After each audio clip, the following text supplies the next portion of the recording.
Trustee Ross Williams, trustee Eldridge, Larry Doe, treasurer, and myself makes four.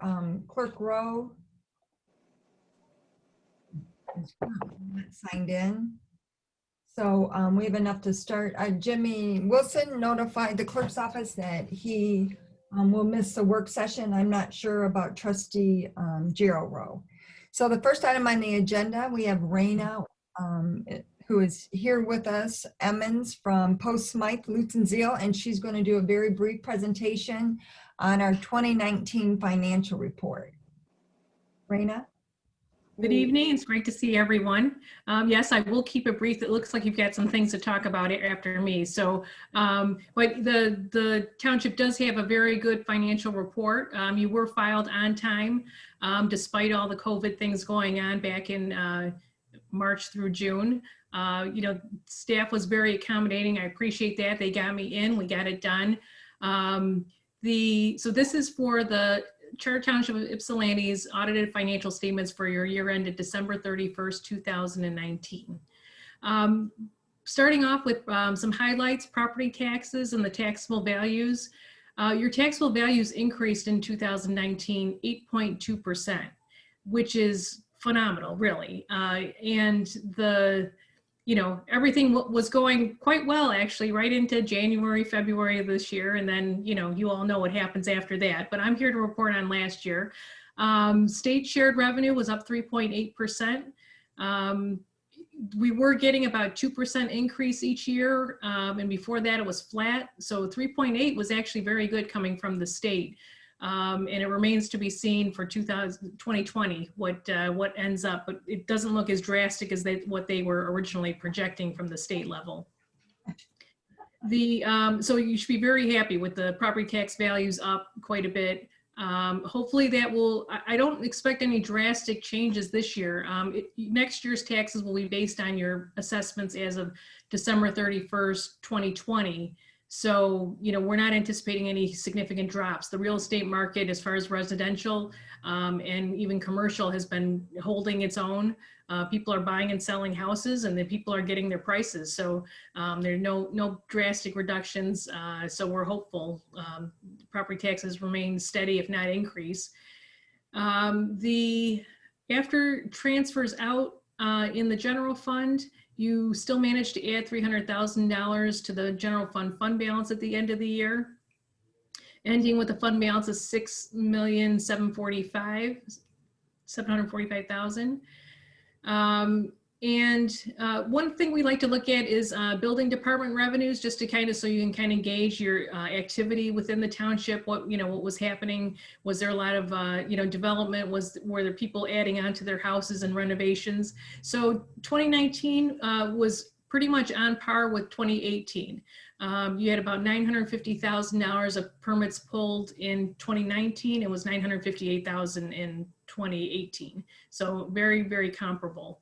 And the general fund did make transfers out like you usually do to the bike path fund, law enforcement, golf course, hydro station, totaling $712,000. So after you did all the transfers, you ended up with an additional $300,000 last year. General fund came in under budget, $1.67 million in expenses. There was about $265,000 of capital projects not done, so that helped come in under budget. Another thing to note, the fire department fund added $241,000 to their fund balance last year in 2019. 2019 was also the first year you had the fire capital millage, and that is reported in a separate fund. So you'll see that it has a column all by itself, and it will in the future as well. So you can kind of keep track of that millage is separate, and what you're purchasing with that. Also happy to report no new debt in 2019, and the township did pay down $1.78 million of principal on the debt last year. So that's all great news. And lastly, I just want to touch on your pensions. Both the fire pension and the township administrative pension, you added to your net pension liability last year, mostly because the net investment income on both of those plans was actually down last year. Your 2019 audit reflects the investments in the MERS trusts in the fire pension trust as of December 31st, 18. And that was a bad day in the stock market. So that made your investments look like they were down as of the date of measurement. So that, I'm anticipating, because 12/31/19, which we'll report in next year's audit, it was a really good day in the stock market. So hopefully that will fix itself. Of course, the township has contributed everything you're supposed to be contributing, everything the actuaries tell you to contribute. And that's really helped quite, so basically you're going to live and die right now by how the stock market is doing as of the measurement date. The fire pension, the net pension liability increased 2.7 million this year, and the township pension plan, the net pension liability increased 1,470,000. So let's see. I guess with that, if anyone has any specific questions, I can answer. Board members, do you have questions? Just one. Hi, Madam Chair. Trustee Ross Williams? Yes, just one. Just generally, you mentioned the stock market and long-term liabilities, particularly pensions. And I did notice it, like you said, there was an increase. What should, I guess you could say, if the stock market begins to take a dip, how should the township prepare for that? I know we had a bit of a 400, well, it ended up coming back to like about 200 dip today. And of course, no one knows what next year will bring after everything is commenced. So I guess it's a forecast question Sure. in regards to what may happen. Well, the pension plans these are long-term, liabilities. They've taken a long time to accumulate. It's going to take a long time to pay down as well. So we don't, even though it's like a snapshot in time in the audit as of that measurement as, December 31st, basically at the end of the year. You obviously wouldn't do anything drastic. You wouldn't do it based on what the stock market's going to do on December 31st. However, if you wanted to mitigate some of that, really the only thing you can do is, because both of those trust funds are diversified already, and you're not in any crazy investments or anything like that. They're all pretty solid. The only thing you can do is do some advanced lump sum contributions to the plans, and that kind of tried to get yourself ahead a little bit on the funding. But other than that, and that's only based on, if the township can budget for it and has any money to set aside for it. But other than that, like I said, you're at the mercy of the stock market at the end of the year. Okay. Thank you. But as of 12/31/18, it was really down, but then you made it up and then some. Literally January, February, 2 months after that, the market came right back up. So that's why, I wouldn't do anything based on the ups and downs, the daily ups and downs of the stock market. Okay, thanks. Any other questions or comments? Right now, I think they changed some of the assumptions. Did that also have an impact on our, not deficit, but increase in our? Yes, yes, Brenda, that definitely plays into the net liability and the total liability. The state actually has been requesting, or actually requiring, I should say, they are requiring these uniform assumptions, and they're getting more aggressive with the interest rates and discount rates that we can use, that the actuaries can use in your annual actuarial valuation. So that is making the numbers look a little worse than they typically had been. We've talked in the past about how they're really, when they bring the discount rate down, that makes our liabilities go way up. And, they've been trying to do it gradually, but it's definitely coming into play. Yeah, thank you. Okay, if there are not any other questions, Raina, thank you so much for, My pleasure. Good to see everyone. we apologize for being late. Oh, no worries. All right. Next on the agenda is Chief Copeland. We're gonna go right into our budget reviews. Is that all right with everybody? Okay, Chief Copeland?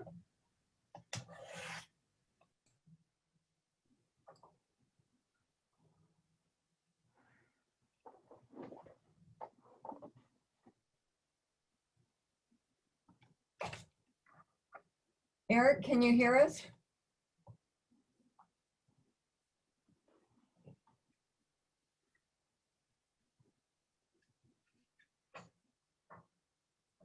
Chief? Wow.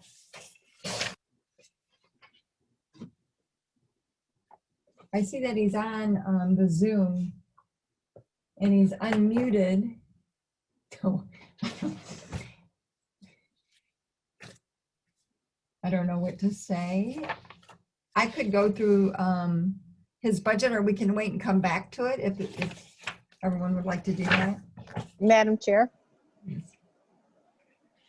he might want to sign out and sign back in. Sometimes Zoom acts funny like that. So sometimes it works when you sign out and sign all the way back in. So just a suggestion. Well, right now I can't. He's connecting to the audio right now. Chief Copeland?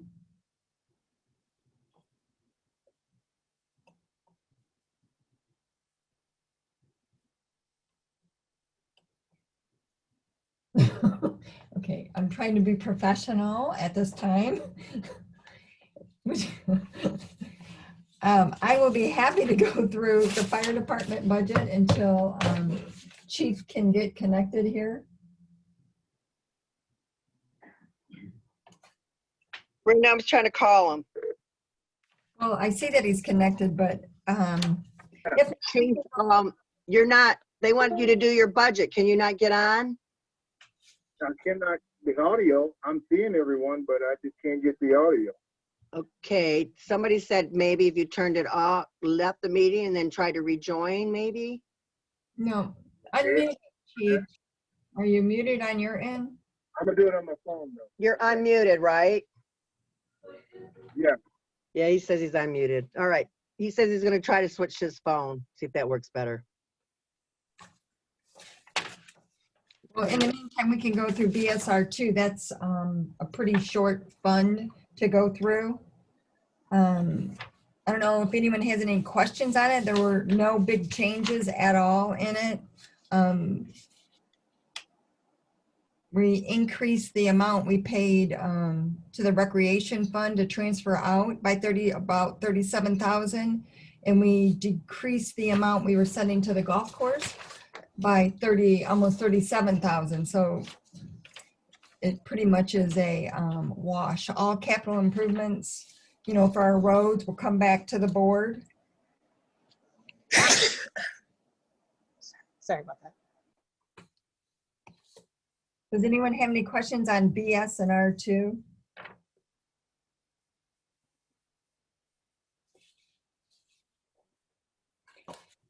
We are transferring in, like we do every year, from general fund to this fund to pay the road millage bond, the road bond that we have, and that'll be paid off in 2022. So we're pretty excited about that.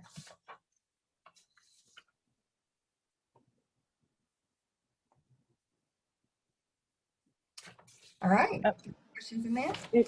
And just, Madam Chair, just one question. Did we, thank you. Thank you. Did we decrease the amount that we were given to the golf courses because the golf course is beginning to bring in more revenue? Just a curiosity question there. I didn't really hear you too well. I'm sorry. I'm sorry. Can you hear me now? Yes. Okay. Did we decrease the amount that we were given to the golf course because the golf course is bringing in a bit more revenue? Yes, that is correct. Okay. Thank you. And of course, with COVID, the golf course is doing well with in spite of the virus. The recreation side is still struggling, but they're up and running now. And, you know, next year, hopefully people will be able to recreate like we used to. So there's a slight increase up for recreation and a decrease down for golf. So it balances out. All right. Chief, are you with us? Well, Mike Radzik, you here with Building Fund 249? Yes, I am, ma'am. And Dave Bellers is here as well and to answer any specific questions that may arise. Like to go through it real quick, just briefly. There's not a lot of changes again. Yep. So the building fund, as you all know, this is 100% supported by fee revenue, no general fund contributions. 2018 and 19 were very good years for the building fund. This year, not so much because of COVID. It started out very strong, and then we took a pretty good hit. As we stand today, our revenues are down about 30%. So we made adjustments based on projections of what next year may look like, as well as comparing it to previous years. So the only significant change that I would highlight is in terms of a plumbing inspector. You'll notice that on the expenditure side, well, first of all, on revenues, we were very, very conservative on the projections. And we did take the unknown of how long COVID may impact the construction industry into account. On the expense side, we unfortunately were forced into a position where we today laid off our full-time plumbing inspector. We have offered him the opportunity to continue to do plumbing inspections as a contract, independent contractor, which we currently do on the mechanical side. And he's going to let us know in the next few days whether he wants to continue as a contract inspector. But we did eliminate that, and that was strictly due to the loss of revenue from plumbing permits that have been sold this year. And we expect that to continue probably at least at some level into next year. No other staffing changes on the building side. Equipment, motor pool, everything else remains the same with the exception of reductions in motor pool and some of the other employee associated items because of the layoff of that one worker. Are there any questions for Mr. Radzik or Dave Bellers? Okay, thank you. Thank you. Next is Hydro, Michael Sarin. Good evening. Thank you for the time to get a chance to talk to Hydro. Good evening. Yeah, let me get my, all right, hi. So for the 21 budget, there isn't much changes regarding revenue. We're using a conservative calculation through prior revenue from DTE and projection with revenue from the electrical sales and the production. One larger increase for next year is our professional services. We're expecting some follow-up with our 5-year inspection report that's being done now and will be filed with the Federal Energy Regulatory Commission by the end of the year. Some more of that work that we expect is some scope work for concrete repairs on the top of the dam and arches to fix some spalling concrete. And we'll probably have some more communications on the safety side of operations and structures, and more probably discussions with overall dam safety in light of what happened up in Midland. So overall, with no changes in staffing, we don't have a lot of projects started planned for next year. This year we took on some pretty hefty projects and have been working out really well for us. So Other than that, I'm happy to answer any questions. Are there any questions for Michael? No? Michael, you're doing an awesome job. I just want you to know that. We appreciate all your efforts, not only on hydro, but with the health and safety. It's a team effort. Yeah, it is a team effort, but we appreciate it. All right, moving on, we have law enforcement. Michael Radzik. Hello again. Hello.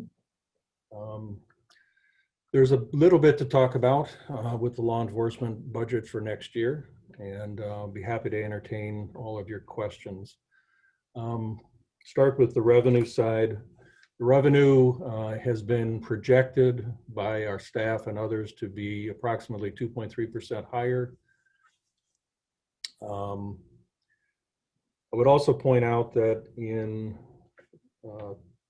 back in 2019, when we were projecting the revenue for this year, the projections were very conservative, and we actually ended up collecting about $200,000 more than what was projected. So that was unexpected. So that's a positive for the fund. All of the other revenue line items remain the same, aside from the police millage. We have the rental registration fees, the vacant property registration fees, the contribution from the state of Michigan for liquor enforcement. That comes from the returnable bottles and cans, as well as the tax liens, some of the rental and vacant property expenses that clients or customers don't pay on time and go delinquent, get rolled over to the tax bills, and that's also built in. We also collect money in this fund for the business registration program. On the expense side, one of the salaries have been increased. They've all stayed the same. And all of the fringe benefit items have been filled in by the accounting office. And I'm sure Giovanna, if you have any questions about those, she can answer those specifics. Office supplies remain neutral. I reduced the postage expenses based on our current spending. Office supplies remain neutral. The administration fees are set by the accounting director. Those are the fees that the police budget pays to the general fund for the use of township office space, technology, equipment, so on and so forth. Last year, you'll recall we budgeted to attempt to contract with the Sheriff's Department for dedicated roadside trash pickup through the jail work program. Unfortunately, that was not able to come to fruition. It was a couple of factors that went into that, the biggest of which was the number of participants in the jail work program has dramatically declined since the economy picked up. And this was all predicated on pre-COVID. So they just didn't have a predictable number of workers to be able to dedicate those services, competing with the demands from the other jurisdictions throughout the state. So we opted for a private alternative because the roadside trash problem continued to be a problem and it was growing. So we contracted with our lawn service contractor, Looking Good.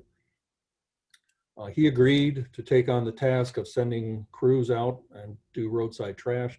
And that's been a very successful effort. They did several areas by our request, and I also gave them some what we consider to be high priority regions within the township to keep an eye on, and they did a very good job of that. So based on that success and based on the continued growing need to keep the trash off the roadside and keep the township parks looking good, I increased the funding for that, and I don't expect to be able to use the work program, so we'll just continue using this private service that we already have a contract with for mowing. If the board desires this to be separately bid out, I'll follow your direction and take that on if that's a desire. If I don't get that direction, we'll continue using Looking Good, which has been very, very successful, and they've done a very good job. The next line item is the sheriff's contract. The police service unit price to the township and all the other municipalities goes up 1.5% next year. That's by decree of the Board of Commissioners, and it was preset several years ago at that rate. The new rate will be $163,060 for each PSU, and the recommendation is to continue at our current staffing level of 38 PSUs, which in practical terms equates to 38 full-time sheriff's deputies,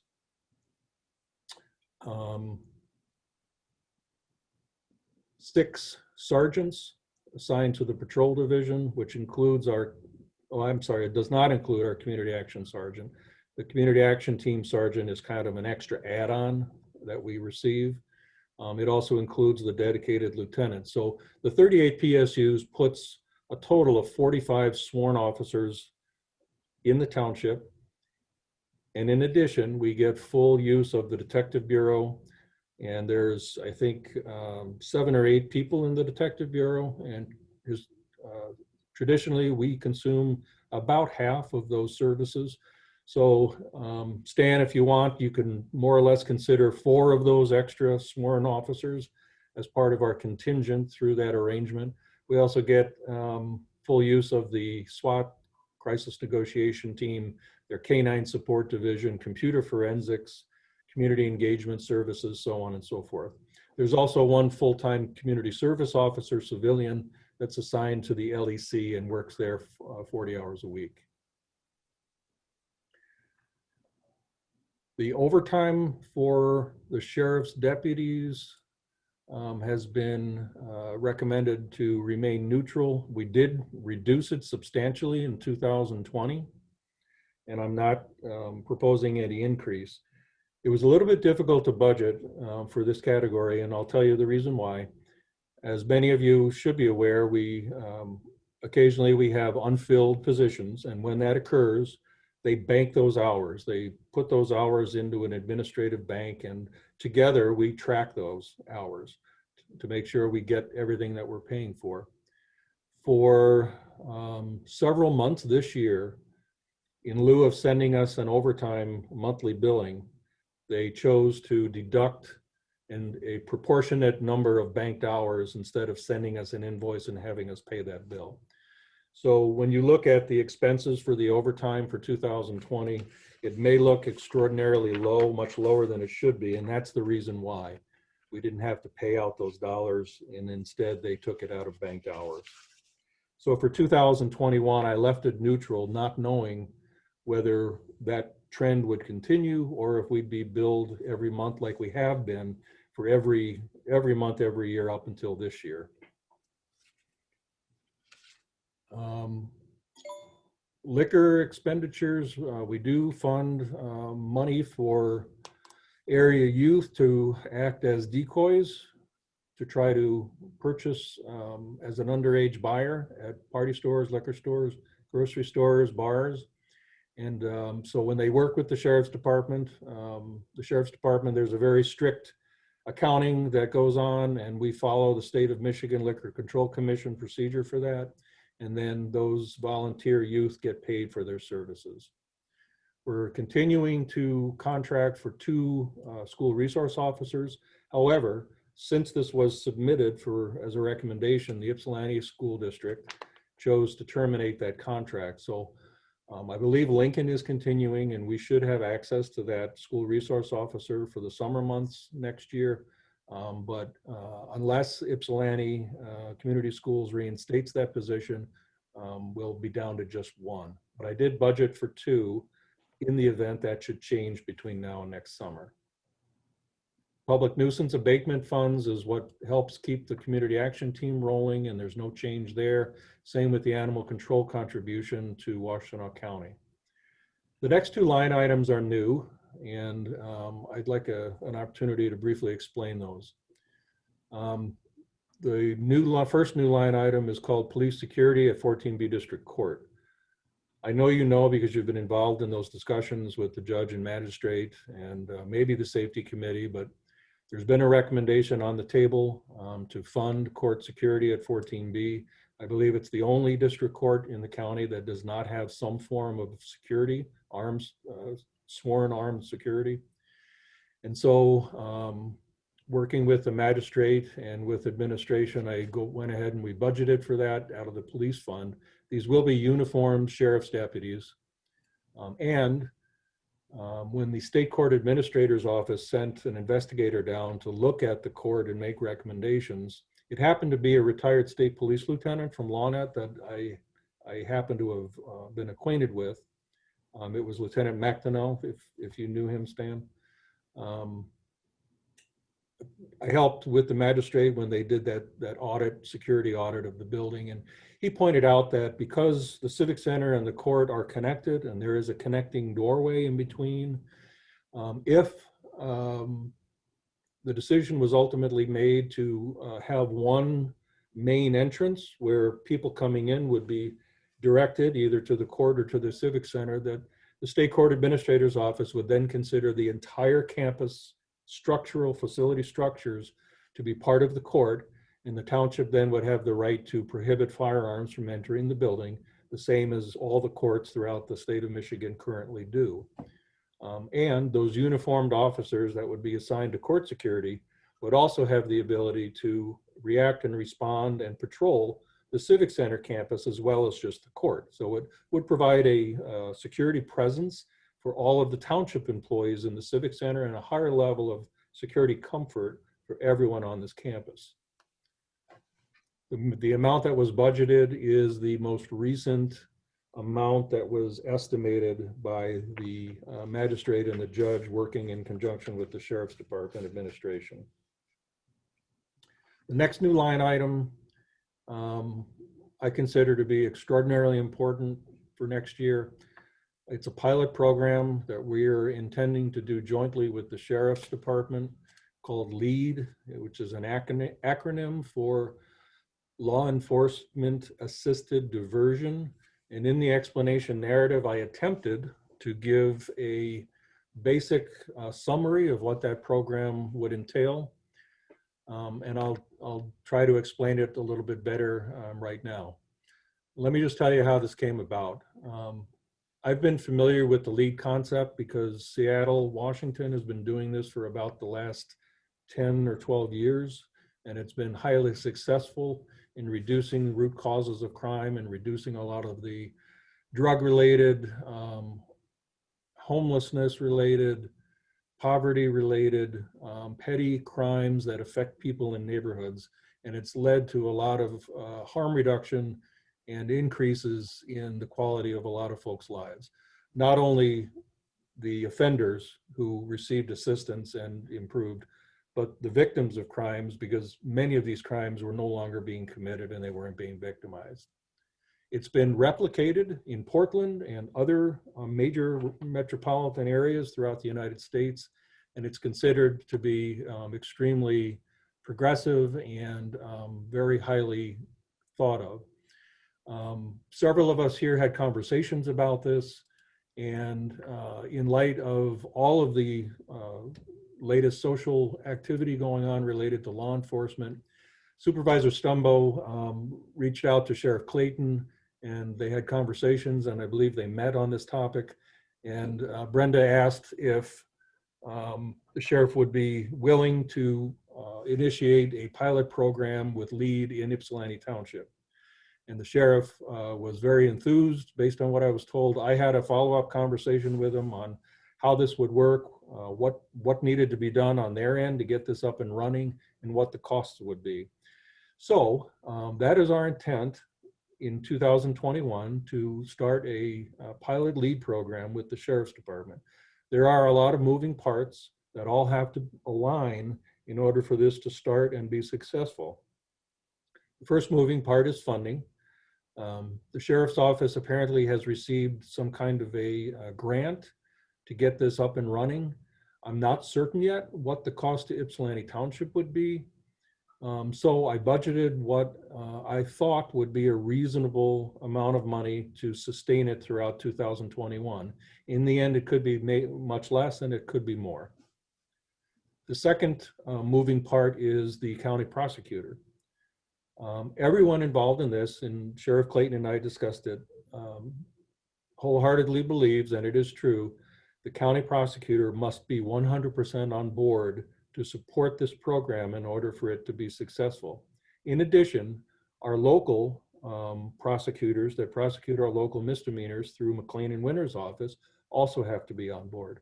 I have no doubt that that will be the case, and I did have an opportunity to speak briefly with Mr. Savitt, who was unopposed on next month's election, and he told me that in theory he is very much in support. He also told Sheriff Clayton that in theory he's very much in support, but the nuts and bolts of what that's going to look like and what funding the prosecutor's office has to participate in this is yet to be determined. And so therefore, I can't tell you as we sit here today when it will start or what it will look like, but everyone involved is 100% dedicated to getting this up and running. So what is LEADS? Based on the flagship program in Seattle, police officers on the street, on the shifts, during shift work, have the authority and the discretion to, at the point of contact with people, whether it's 2 in the afternoon or 2 in the morning, to divert individuals to this community-based harm reduction intervention program that's driven by law enforcement and driven by the prosecutor's office. It basically would be in lieu of the normal criminal justice cycle, which is you get booked, you get detained, you're prosecuted, you're convicted, you're incarcerated, you do your time. And when you get out, there's probably a minimal chance that anything's going to change and you may end up reoffending. Instead, people are referred into what's called a trauma-informed intensive case management program. They receive a wide range of support services, including transitional and permanent housing and or drug treatment. The prosecutors and the sheriff's deputies would work very closely with case managers that are assigned that follow all of these people that are participating in the program. And essentially, the way it was described to me by Sheriff Clayton was someone commits a crime. If the type of crime qualifies, and generally they would be, I think, lower level nonviolent offenses, and if the officer believes that the person involved qualifies due to their situation, they could come into the LEAD program. And rather than, the police report still gets written, the police report still gets submitted to the prosecutor's office. And if the prosecutor agrees, they then hold that police report in abeyance for a short period of time, I think initially 30 days. They get the person into the program, and if the person does what they have agreed to do and successfully go through it, there's a chance that in the end, they may not get charged at all. If they don't follow through the way they're supposed to, that case is still sitting there and it can be authorized and they get put into the traditional criminal justice program at any moment or at any point in time during this entire process. So it's initiated by the police, it's followed through by the prosecutors and the case managers.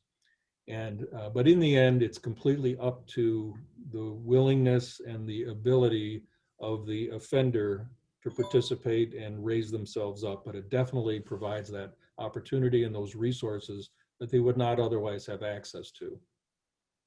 The sheriff said it would either be run in conjunction with community mental health, or they would put out an RFP for a private company, consulting company to come in. And essentially they would provide what's called qualified clinicians. These are probably along the lines of social workers, maybe with some other expertise, and they would be on call 24 hours a day, every day, to respond and meet with the patrol officers and these potential LEAD participants, wherever they are, whatever time of day or night that they're needed. So this funding recommendation is tentative, it's subject to change, but everyone involved is 100% committed to getting this up and running here in Ypsilanti Township. And personally, between my police years and my years here at the township, I'm 39 years in, and I say it's about time. Excellent. Do people have questions regarding this? If board members wish, I can send you an email with some links to some legitimate websites where you can read more in depth about the program. and some of the ways some other cities have adopted it, but not exactly the way Seattle and Portland did. They've customized it to their own particular needs, and I expect that that's what will happen here. Yes, I would like the link. Michael, that'd be great. Thank you for bringing this forward, you and Brenda. I'll be happy to send those links out for you. Madam Chair, Other questions about it? Eldridge? Madam Chair. Trustee Eldridge? Mike, I have questions on other areas, but I'll take the link as well on this. How many deputies do we currently have working in the township? I know 38 is the allotment. What's the number that's actually on the street working? You'll have to give me a moment. We get a report every week, and I can pull up the report from yesterday and get you that number. I know we're not at full staffing. I think we're still down a couple, at least a couple. Okay, that's fine. I don't need the exact number. I just want to know if we were up or down. Yep, we're down. Okay. And as you know, police departments across the country are having a very difficult time recruiting qualified candidates. Unfortunately, the events throughout the country right now are making that a little bit more challenging. But Right. the good departments, and I think our sheriff's department, have refused to lower the standards and dip to the bottom of the barrel, because we both know that in the end you'll end up paying a way higher price for that. Right. And so they're continuing to do their best to recruit and train. My question was going to be what I had called you back a couple weeks ago with sheriff's deputies on the highway running traffic enforcement. And I knew we were short people. So for the rest of the board, my question to Mike was, can you please check and see why we have deputies on I-94 running traffic enforcement when they may better well serve our community by being in the neighborhoods helping out there? Because we don't get much or any of that revenue if it's written out on the highway, for one. And two, having known that we were short, I was just curious as to why we were out there. Because even the highway would not qualify under, I don't think, would qualify under the secondary road patrol initiative. So, Well, that was a great question you called with. I did pose that to Lieutenant Teets. He is still checking logs and whatnot to research it, but the initial information I received was they do receive state and federal grants for various forms of traffic enforcement, some of which is dedicated for interstates. Secondly, he was aware that Deputy Richardson, who is a patrol deputy who has a very intense interest in traffic enforcement, apparently he's made it a practice to sit on ramps and overpasses where it's highly visible when he writes police reports in an effort to slow traffic down. Other than that, I don't have any more information, but when I do, you'll be the first one I pass it on to. And in theory and in principle, based on the reason for the question, I wholeheartedly agree with you. thank you. That's all I have. The rest of the budget is pretty standard. The utilities and the maintenance for the two police stations and the West Willow Resource Center, which we continue to own and pay for and maintain. No changes for equipment maintenance. The public camera maintenance, we are starting to incrementally add more cameras on the police system.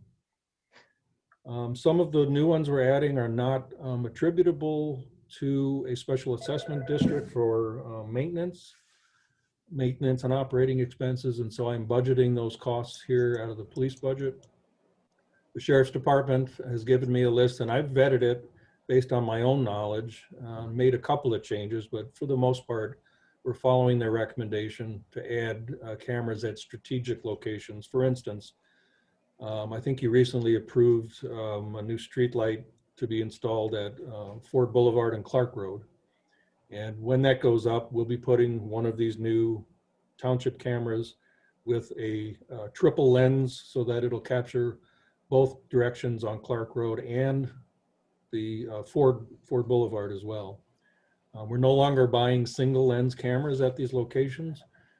They make, it's affordable now to buy them that go 180, 270, or 360 degrees. And so we're taking advantage of that technology to increase our capability. Trustee Eldridge, that lease motor pool line item is not for anything other than paying for vehicles that the community action team occasionally will rent. We use Rent-A-Wreck over on Michigan Avenue, just into Canton, because it's definitely the cheapest around. And they use it for surveillance and for some undercover covert work in the neighborhoods. Aside from that, I think it's pretty standard. We're going to make another contribution back to the general fund to help pay for the money that was fronted to renovate the law enforcement center. And that's pretty much it for the police side. If there's any questions, I'll be happy to take them. Otherwise, I'll move on to the second part of this budget, which is ordinance. Michael, I have a few comments, or trustee Ross Williams. I can wait if you had questions. Go ahead. Yeah. Go Oh, ahead. thank you. All right, thanks. My first question, well, I agree. The LEAD program would probably be a great fit. I would love to have the link. So yeah, if you could send that over to me. Do you know if they plan on contracting out for the mental health workers that are coming in with the program, or are they bringing them in on site? Only reason I'm asking is because like you had mentioned there, I know mental health and deputies are two different things, but they have had some issues basically getting up to full staffing in Ypsilanti Township. So that was my question. Are they going to contract out those or bring them in working for the sheriff department? Perhaps I could answer that. I know Yeah. that here Clayton will be doing a complete presentation to the board when he's ready to roll it out, but we just budgeted for it. And so we don't have all those answers because it's not in place yet, and he's going to be the lead on that. Okay, gotcha. All right, thank you, Madam Chair. And then, the only other question is actually a follow-up to what Stan was speaking of, which was the report anyway of the sheriffs being on I-94. I know there have been a lot of different concerns about speeding. So in various neighborhoods. So, and those are basically streets within Ypsilanti Township. So I hope equally that they are prioritizing, street enforcement, as well as they are maybe on 94 with any budgetary requirements that they may have. I wholeheartedly agree. Interesting enough, and Monica, well, the whole board knows that one of the #1 issues in our neighborhood watch meeting is speeding. And it is requested in every neighborhood at every meeting that we have. So I do know that it's a priority for the residents because it's a safety issue, really. And I also know, though, that on Wired Road, there's a resident in particular who has requested enforcement on Wired Road off of US 12 because of the drag racing. And we have had large issues with drag racing throughout the township. But in the neighborhoods is where the residents want them. I agree with that as 100%. What has been stated. As far as LEAD, I'm really excited to try something different. I do think that Sheriff Clayton has been leading on this issue way before it was even talked about, or cool, whatever word you want to use, about finding root causes to issues. And this will be a real opportunity to expand it. And I know when people get a traffic ticket, if they don't pay it, then a warrant eventually will be issued. And then, so they could be picked up on a warrant, they could lose their license from it. And once you lose your license, you go into a really deep financial hole in order to get out of it. So traffic tickets is another way of just getting people and finding out what the root causes is. Let's connect them with the resources we have, with the mental health, with the drug and alcohol abuse, whatever resources, homelessness, there's lots of challenges that people go through. And sometimes the hardest, it's hard to connect people with the services they need, even though we have all these services available in Washtenaw County. It's one of the richest counties. We have an excellent services or dollar amount of services, but to literally connect people with the need has been difficult. And I hope to someday change that so that we can really get the resources to the residents that need it, especially on the eastern side of Washtenaw County. And I also want to talk about the security. We have also reached out to the county to see if there's a way for them to assist with that funding for that cost, because we do have public defenders now, and we have the only drug court in Washtenaw County that all the other county courts come to.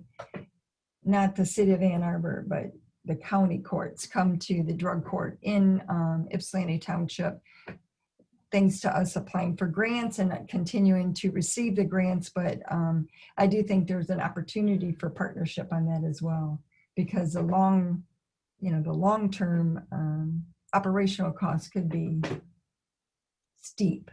So we need to see if there's a way to partner on that cost as well. That's my only comments. Michael, great job. Thank you. Thank you. My last note on the police side before we move to the ordinance, that last line item for equipment, we are purchasing more of these radar speed display signs. You may have seen them on some of the posts around town where it'll display your speed right underneath the actual speed limit sign itself. The Road Commission has a very strict policy on where and when they'll allow you to put those on their poles. And so I'm working with Brent Schlack at the Road Commission. He's provided me with a copy of their policy. Pittsfield Township recently went through this exercise. And so a lot of this equipment money is going to be spent. We currently own 4 of these devices that the Sheriff's Department deploys around town. And I'd like to have a few more. They've also asked us to consider purchasing at least one on wheels, the old style trailers, because there's been some requests in some neighborhoods where the Road Commission just will not allow us to put up one of those signs. So changing motorist behavior, in traffic, an old traffic guy would say it's the 3 E's. It's engineering, education, and enforcement. None of those individually is going to solve the problem, but collectively together you can solve the problem. So enforcement through the police alone will never do it. Education through these displays, and just an officer pulling someone over and talking to them and giving them a warning is a form of education to try to change behavior, in addition to ticketing folks. And then of course, engineering. Is there anything we can do to change the way the road looks and the way it's structured to naturally slow traffic down? That's theoretically what a road diet does. So all those 3 things together usually are successful, and we are spending money to try and give the police the resources they need to try to be successful in that vein. Last thing on traffic, talking to the magistrate recently, and he told me that he's never seen so many speeding tickets on the expressway for 100 miles an hour or more, mostly written by state troopers. And fortunately, they are writing them by and large under local ordinance. So we are getting, the township courts is getting some revenue from it. But everybody is right, speeding, especially during COVID. For some reason, when COVID hit and the roads were barren, people felt it was okay to drive like a maniac. So we're still fighting that. Is it okay to move on to ordinance now? Yes, it is. Thank you. No significant changes in the ordinance budget as well. Salary supervisions are remaining flat in accordance with administrative directives and the labor contracts. There was one change. You'll notice the line items for salary supervision and salary permanent wages. If you compare them to this year, you'll see something that doesn't necessarily look right. The reason for that is the accounting office moved the 2 ordinance administrators from permanent wages to salary supervision, because they technically are line level supervisors within the Teamster structure. And so that increased 705, and 706 decreased a little bit. We also changed, I think, from 1 clerical position to 1.5 in this budget. The salary for the Neighborhood Watch Community Engagement Specialist is in this budget as well. I'm sure you're aware that that job has recently been reposted, and we're actively recruiting and seeking a qualified candidate for consideration to fill that position. That is a very critical position, and since Crystal Campbell left, there's been a void that we're really needing to fill. I continue to budget a relatively small amount of money for temporary seasonal. This is one non-union person that's not doing code enforcement, but they spend their time picking up all of the illegal roadside signs. Outside of election times, the majority of these are commercial business signs, predominantly, and he gives me a report every week. He picks up thousands of these things. You might be amazed. So many of them are, "We'll buy your house, call this number," or "Mattress for sale, call this number." And they look homemade, but they're actually mass produced by a print shop intentionally to look homemade. And we pick up a lot of those, and it's very hard to ticket anybody for doing that, because you can only ticket the person that actually put it in the ground, and chances of catching them are pretty slim. But Mr. Martin's been doing a very good job of keeping the roadsides clear of this blight. All of the fringe benefit lines have been filled in by the accounting office and human resources. I think it's consistent with everything else in terms of wages and benefits.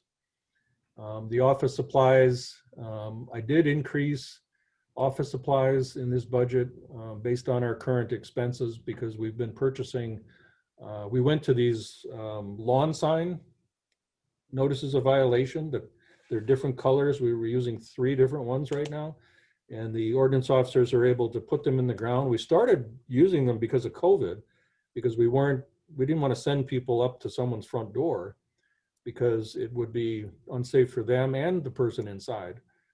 So we started using these lawn signs, and actually, once people got used to them, we're starting to see a much higher compliance rate from these things, and the ordinance officers like them. So we're going to continue to use those. So that's why that budget was up a little bit. Everything else is pretty much status quo.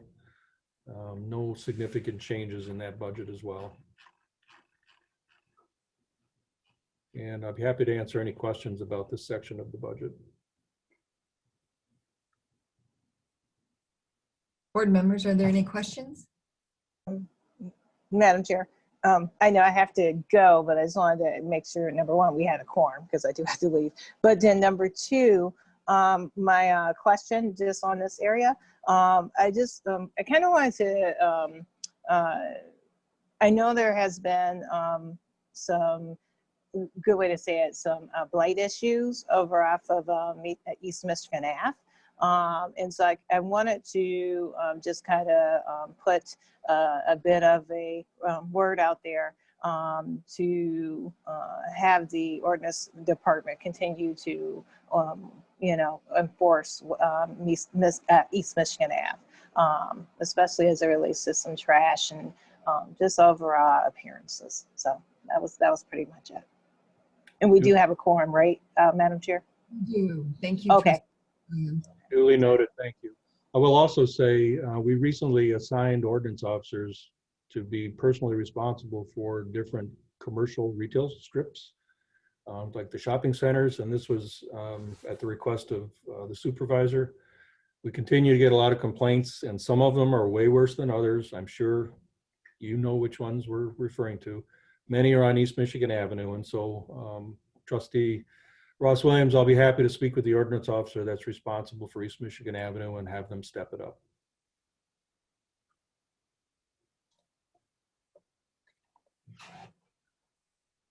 Something I would like to say is that a lot of times there's enforcement in progress, but our goal is compliance.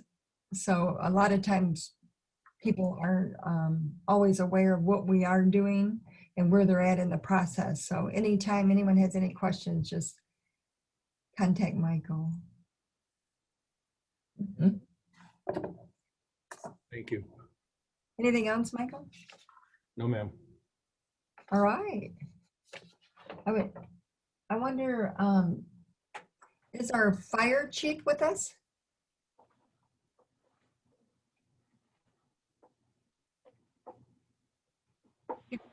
Okay, now you hear me? We can hear you. Oh, good. Good evening, everyone. This is a tough act to follow. Mike, you did an exceptional job. Thank you for your presentation. What I'd like to say to the board members, first of all, like I said, good evening. And this fire fund budget for 2021, it represents the 12th budget that I've done here. And my priority and goals have remained the same. However, we've grown a bit, and if I could allude back to what Raina said, that we added 241,000, I think, to the fire fund last year. And if you knew what my goal was from day one, was to preserve that fund, and now we're in an attempt to grow it to meet that threshold that we set. I think was it 15 or 18%. But beyond that, it also entails what you might say my vision is for the fire department in 2025. And we also have the capital improvement fund that we have focused on too, in making the needed repairs to make all of our facilities top-notch facilities for our employees. With that said, what I'll do is just try to break down the 5 components of this budget. I'll begin with revenues, move into expenditures, civil service, OPEB, and then the capital improvements, and entertain questions later. With our revenues, we looked at an overall 2.5% increase in our funds, which is great. And I pretty much flatline or remain the same on a lot of our permit fees. As you follow down through plan review, fire protection permits, and address assigned, those figures remain the same throughout, you might say, all of my budgetary cycles. Those haven't changed that much. Most important, as we get down to the appropriation fund balance or appropriation year balance, that's 0. And if you look at the end result of this budget, we're looking to add to that fund balance.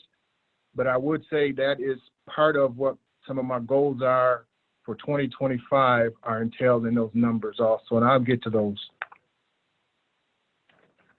As I move into expenditures, well, let me add this too.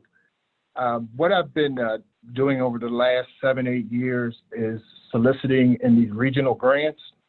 And I kind of consider them almost like a revenue pool because it helps me to cut expenses in my capital outlay for equipment, for expenditures for medical equipment and whatnot. We've gotten the defibrillators, we've gotten the auto pulse machines, we've gotten SCBAs, new turnout gear for all of our staff, thermal imaging cameras, and this came through the regional grant route. So we've submitted for these COVID supplies, which I'll touch on in my expenditures, and that's one of the reasons for an increase in expenditures.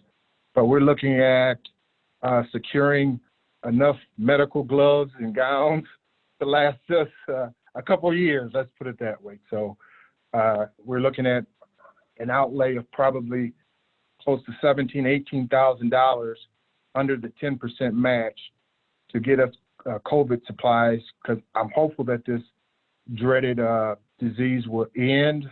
But if it doesn't, I'm prepared in this budget to deal with it going through 2021. On the expenditure side, we look at an overall 4.2 increase in spending. But if we factor in the negotiated wages of the contract that we settled with firefighters, it reflects a 1.7 increase in spending. We spent about 13% more for healthcare. Based on the usage of our vehicles and the maintenance, we've increased that based on the actual spending over the last 5 years. So we had to increase that line up about 48, nearly 50%. Our expenditures for vehicle maintenance, which I thought would decrease with the purchase of the two new engines. But in fact, what's happening is, what I would attribute to this increase is that we're running only one engine on the regular out of our fire headquarters, and that's our busiest area. So what we find happening is that there is the second call comes in, and we're sending engines from Hewitt and or Textile to make that call. So it is increasing, you might say, the mileage and the wear and tear on our vehicles.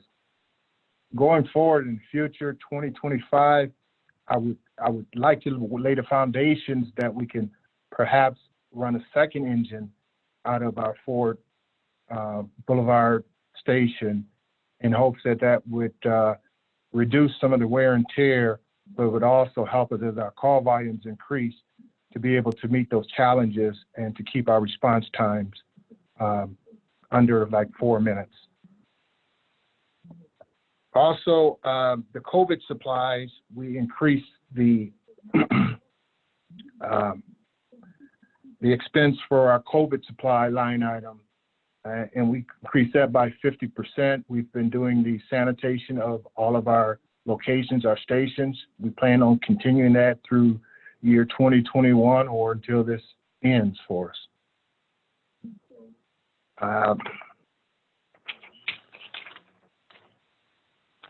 Most of our other line items based on our 5-year projections, our 5-year forecasting, they're pretty much remain the same funding,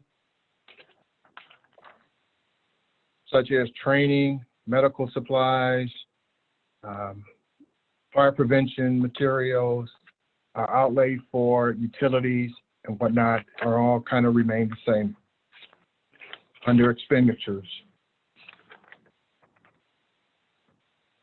If I would please, I could move on to our Civil Service Commission, which has remained the same also. And by the way, we just certified, well, haven't certified, but we took applications for hiring. And I understand we have at least a dozen applicants, which was 50% more than what we had before. And hopefully we'll be able to fill our one vacancy on this list. And we have some drop candidates that will be retiring within the next year or two, and that list is good for 2 years. The OPEB and pension is pretty much self-explanatory with that funding. And to get back to the capital outlay for 2021,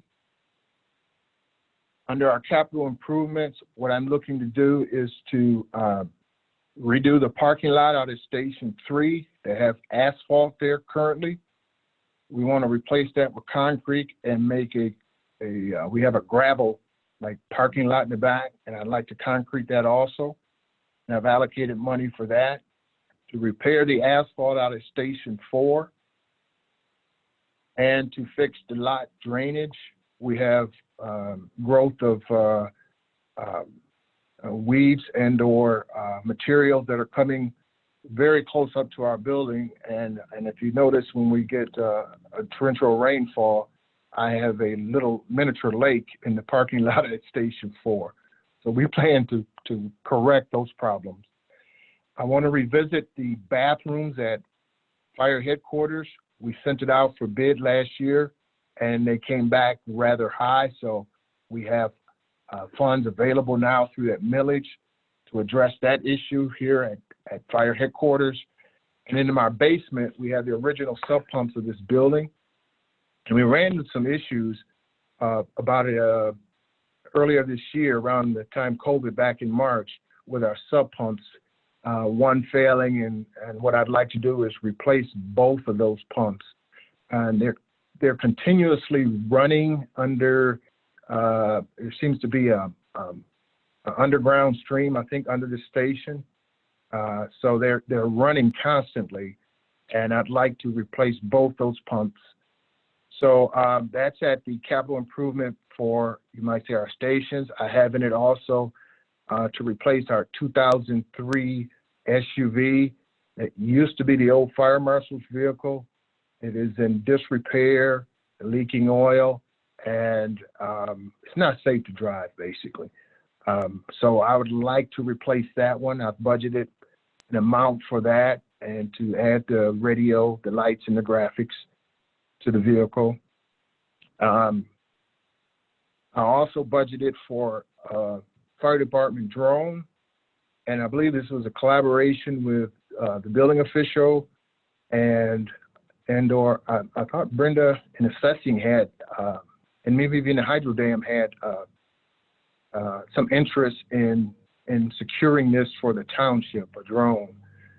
So we included that in the budget, as well as to replace all of our desktop units per Travis and our tablets, and to replace our kitchen tables at 2 of our stations. Last but not least, under capital outlay, this year we've targeted the kitchens at fire headquarters and at Station 3. And if you give me about 2 weeks, I'd invite you all out to come and take a look at these renovated kitchens. They're going to be lovely. But for 2021, we're focusing on Station 4. We currently have 2 active leaks in the roof. So we budgeted to replace the roof at Station 4. I believe the roof was done in the early 2000s before my arrival. And to replace the exit or the exterior lighting that's in the parking lot. You understand that there have been a lot of problems with the lighting, the lights not working, the signage not working. So we want to address that issue and make sure those things are well, as well as carpeting inside the stations, Station 4. So that's what my goal is with this budget. As I mentioned about 2025, our department, I'm currently in discussions with the chief of the city of Ann Arbor. What our aim is to try to get with Sheriff's Department moving their communications out to Zeeb Road. We'd like to segue, we'd like to have an opportunity to move fire dispatching out to Zeeb Road 2, away from Huron Valley Ambulance. However, we have to architect a pathway, a bridge to make that happen. And we've arranged to meet with the sheriff to explore options in order to make that happen also. And lastly, what I mentioned before about building up a fund balance, what I'd like to do, hopefully, if we can before this millage expires in 2023, I believe it is. And we talked about increasing our response capabilities out of fire headquarters. I would like to try to lay the foundation for securing another fire engine to run out of our fire headquarters to increase our response capabilities, to bring us up to, I would say, by 2023, 24, 25, more or less to get away from the what happened in 2009, 2010, where we basically went to a crisis management in order to keep stations open. This way, with our call volumes expanding, I would like to lay the foundation for the service expansion also in Ypsilanti Township. So with that in mind, that's what entails in this 2021 budget, fire department budget. Are there any questions?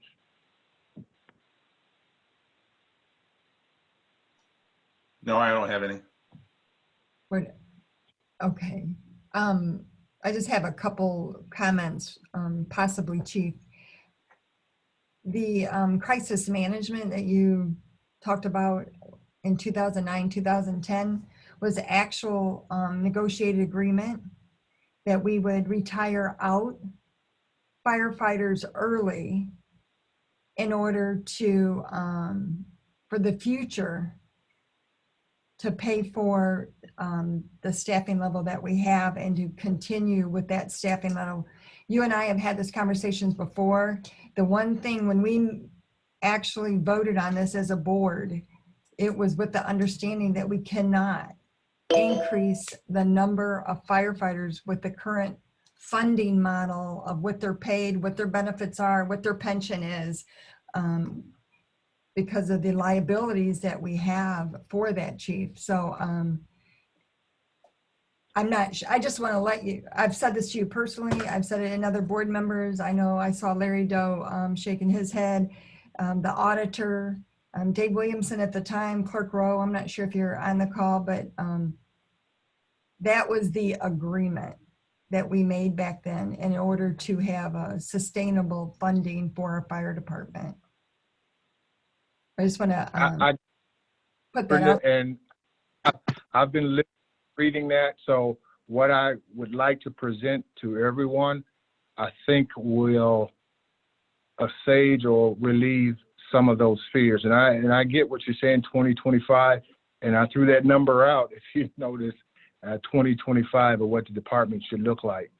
But bear in mind also that we have currently a two-tiered response, and we have a liability on our new hires for their pension obligation at a 2-3-5 multiplier. And with that in place, and with the retirement of 5 or 6 of the first-tiered employees, I'm thinking we will be in a much better position come year 2025 to explore that option. I get what you're saying, and your point. I have never forgotten that conversation that we've had, and you remind me we've had that many of times. Yes, I understand that, but like I say, I have to kind of lay a foundation for you might say this initiative, and in order to do that, I have to explore some other options too. So we'll be in touch and we'll be in talk. So, but 2025 is in my mind. I do have that etched, like the 10 Commandments. It's etched in stone. Madam Supervisor? Yes, Clerk Rowe? Oh, yeah, I'm on the call and stuff. I can't say it enough, especially as, you know, some of us, Larry and I, getting ready to depart, that that was a very lucrative deal that we did for those firefighters to let them leave. But it was also a very well research plan. There's a huge study that we paid folks to do to see, like, because a lot of times people let people go and then, you know, and you buy them out early and then you end up, you know, 2-3 years down the road, everything you thought was going to be a savings, it wasn't. So it was a long, and it's not based on just going to 2025, Chief. I hate to, you know, say that to you because you obviously have some other desires, but there was no way that that makes financial sense. Those firefighters are going to be drawing pensions at an increased amount that we let go early for a long time. And 2025, I don't, you know, if you wanted to recalculate, I think it would take the same kind of scrutiny and a big long-term look at financial, you know, costs over the years. And I do know that people are getting a less of a pension, that, you know, or less of a multiplier, but I know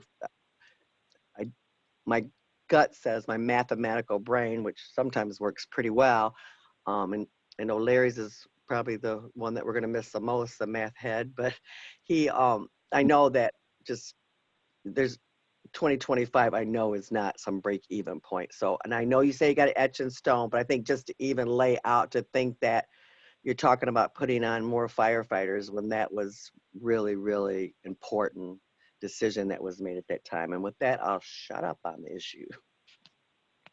Thank you. Yeah. And Brenda, if I could add too, I totally agree with what Karen said, and you and I have talked many times. I know this mutual aid has probably done wonders for us, and we need to continue to have that. But, maybe we look at, firefighters that's called in or whatever, if that becomes necessary. But you're absolutely right. If we start hiring more firefighters, then we're going to be looking at the same situation we're in now, trying to figure out how we pay for them. Thank you, Treasurer Doe. So anyway, we'll have more conversations. Chief Copeland, I respect you so much and appreciate everything you've done. And love and appreciate our firefighters, but that was the agreement when we made it back then. Very, very important that we're always financially stable. For our taxpayers cannot take any more financial burden that we've already received. But so we'll have a conversation. Thank you all. Thank you. Thank you, Chief. Also, prior to before I go to compost site, I do want to point out that since Crystal left, Robin Castle-Hines has been helping out with the Zoom meetings, and because of COVID, we had all Zoom meetings, and I just want to say that I do appreciate Robin's efforts in that. I could have said it then, but I just want to make sure I point that out before I go on to the compost site. So on the compost site, our Carl Rousey had a breakdown on the chipper truck, and they're out doing chipping, and there seems to be old trees that have been put down, and it's excessive. And anyways, he wants that we're back on track for tomorrow in order to continue with the promise to do as a special pickup. But on his the 590 compost site in general, there is not a lot of changes. There's slight decreases in very slight in some areas, and it's not a lot of large activity. The drop-off site for our gondolas, I think is what they call them. So because of COVID, a lot of people have been doing a lot of cleaning out, and we've had some increase in sales there, and we think that might continue. And permit changes, a slight increase. Gate attendants, a slight decrease. We are looking for gate attendants, so if people are interested, please apply at the HR department. Go to Saturday onlys in November, but until then, we really could use some assistance. We had 2 of our long-term workers retire for the second time because they retired from the first time, and so we're going to miss them. But at the same time, if you all know anyone that's interested in working, it's at the compost site, handling the cash and waiting on the customers. A very big site, and we're Carl Rousey and Brandon are doing an excellent job in building the pad. They're working on that as well as completing with the chipping. But I don't know if you guys have any specific questions on the compost site. Like I said, there is not a big difference from 2020 to 2021. The biggest difference is we budgeted $350,000 for equipment purchase with building the pad instead. And there is no capital for 2021. If there's a need, we'll bring it back. Are there any questions on the compost side? Any questions? The only thing I'd like to say, Brenda, I really appreciate Carl and the job he's done. It's really been a positive operation out there. And I know I tease him every time he comes after a piece of equipment, but I don't doubt every time he asks for it. I know he needs it and he'll pay for it. But great job, Carl. I know he's not on right now, but he does a great job out there. Thank you. I agree 100%. Any other questions or comments on the budgets that were presented? Okay, hearing none, that is the end of the work session. You guys, would you like to go into the Review of the agenda. Sure. Okay. All right, bye Debbie. Debbie's leaving now. She did a great job. And Giovanna, of course, as well. All right, let's go to the work session. There was a few minor changes on the minutes for the work session and the regular meeting. Does anyone have any questions regarding that? Clerk Rowe, you're here. Okay, statements and checks.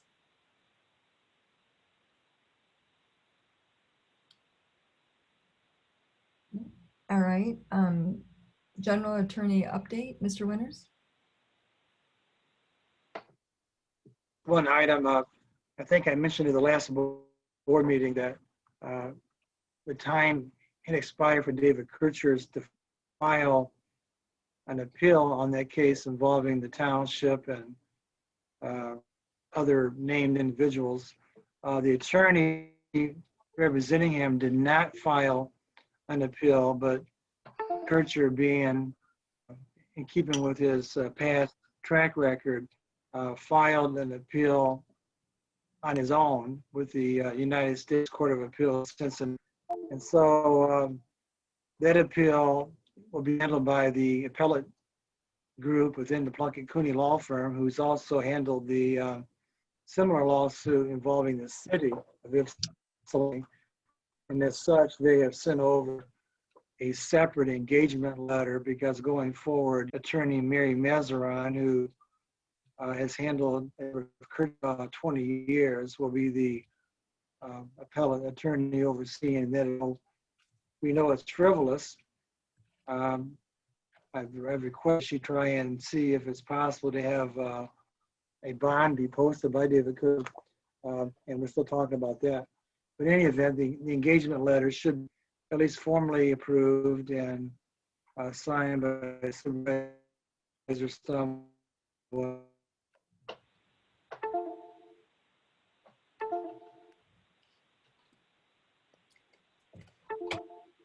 Doug is freezing up. I think it's his bandwidth. I'm So, sorry? Doug, you kind of froze out because of your internet connection, I believe. But Mr. Winters, so you're asking for authorization to sign the engagement, correct? I mean, I know that they're already. Yeah, I'm not sure. It's good. I'm not sure. Yeah, when I froze out, I plugged in the way it's supposed to be. Anyways, yeah, the engagement letter needs to be signed by the supervisor and the clerk.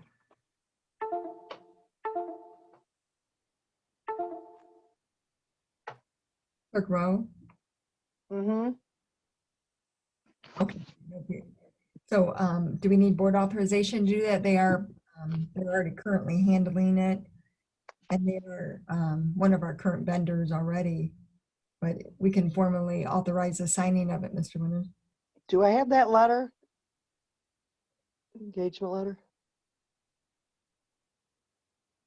I think she sent it to Brenda. Brenda, do you have it? Oh, okay. All right. Because I don't remember seeing it. All right. That makes sense. Sorry. There's the authorization to approve the engagement letter.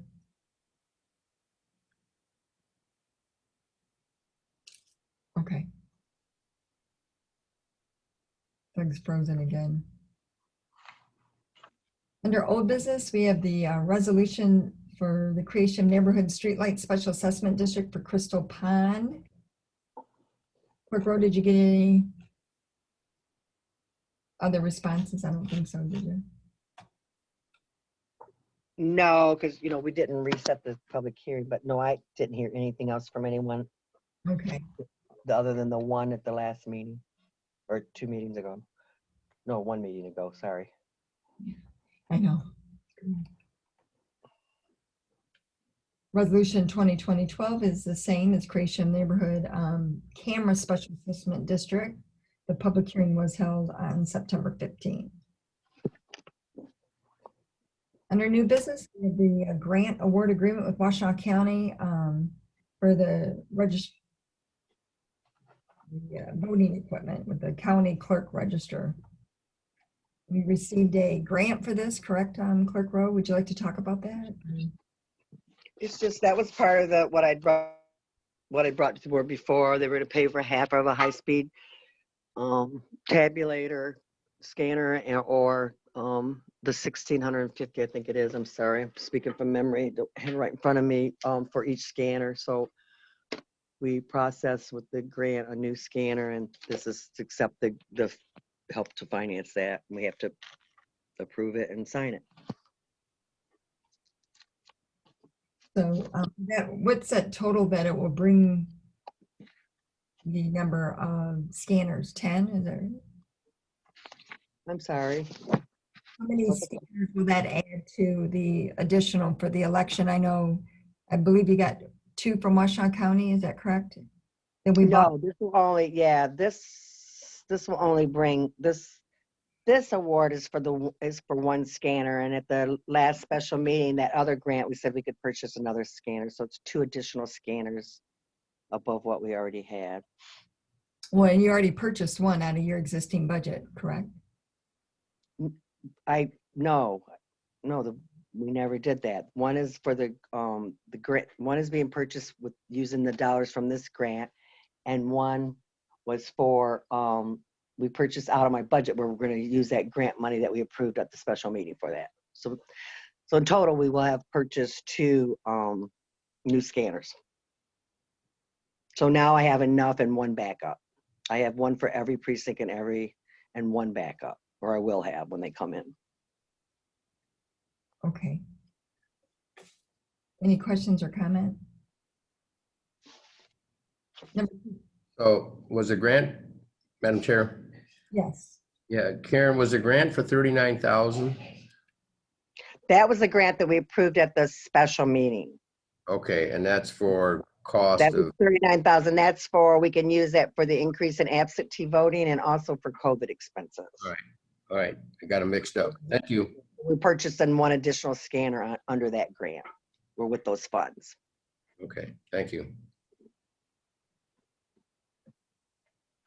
Number 2 is request to approve the sale or removal of the excess township equipment. Under township governance, you have to come to the board to sell or get rid of the old equipment. Any questions or comment? Number 3 is a resolution to extend the deadline for the township to convey 24.975 acres at 1500 South Huron for the future site of the YMCA. Questions regarding this?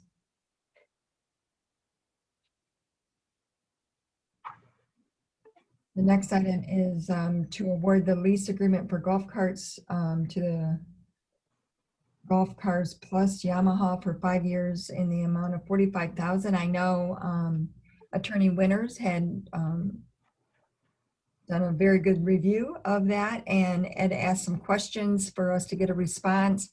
As of 4 o'clock, I didn't have any. Mike Hoffmeister, do you have any updates on the Yamaha agreement? Yes, I also have Director of Golf Kirk Sherwood here from Green Oaks Golf Course. Kirk did actually receive an updated contract like a half an hour ago. So we did address a number of Attorney Winters items, but I believe that the recommendation currently from staff, and Mr. Sherwood can correct me, that we would do similar to the waste management contract, that we would approve it in lieu of Attorney Winters' final review regarding the new contract that we just received. Mr. Winters, is that acceptable? I mean, we don't have it yet, so, but we did receive it. Yes, Mr. Sherwood did forward it to myself, Supervisor Stumbo, and Attorney Winters perhaps a half an hour or so ago. Okay. Just one question. Mike and Kirk, I've not read the revised document yet, but is Yamaha going to be providing the maintenance on these carts, or is it a separate contract? That is The price included service from Yamaha once per week, including the oil changes in the spring. So that is included in the contract. In the new contract he sent you, we are going to have to go a little more in depth, but it does now say under maintenance that we have an agreement with them for maintenance. We're going to have to extend on that a little bit based on the document that he just sent. There also is a breakdown of the payments at the bottom, including principal. I just got off the phone with him briefly before this. You'll see it starts at 325,000 and goes down to 166 and stops when you hit the residual value of the carts. So I was trying to figure out the right column on the bottom of the new document. So it is the residual value that they stop at when you look at that payment schedule. But after talking with Giovanna, I did make sure to show that the principal plus the interest equals the monthly payment, and it is on the new schedule. So there are a few things to be worked out, but overall the contract does look like he did make the changes that you requested. Okay, so maybe I didn't frame this very well, but this new document will spell out exactly who's going to be maintaining these golf carts and at what price? Correct, it will. They did change the line to say that we do have an agreement with them. However, we need to make sure that's a little more clear and possibly include the actual bid document that shows the service agreement as well to be added to the contract.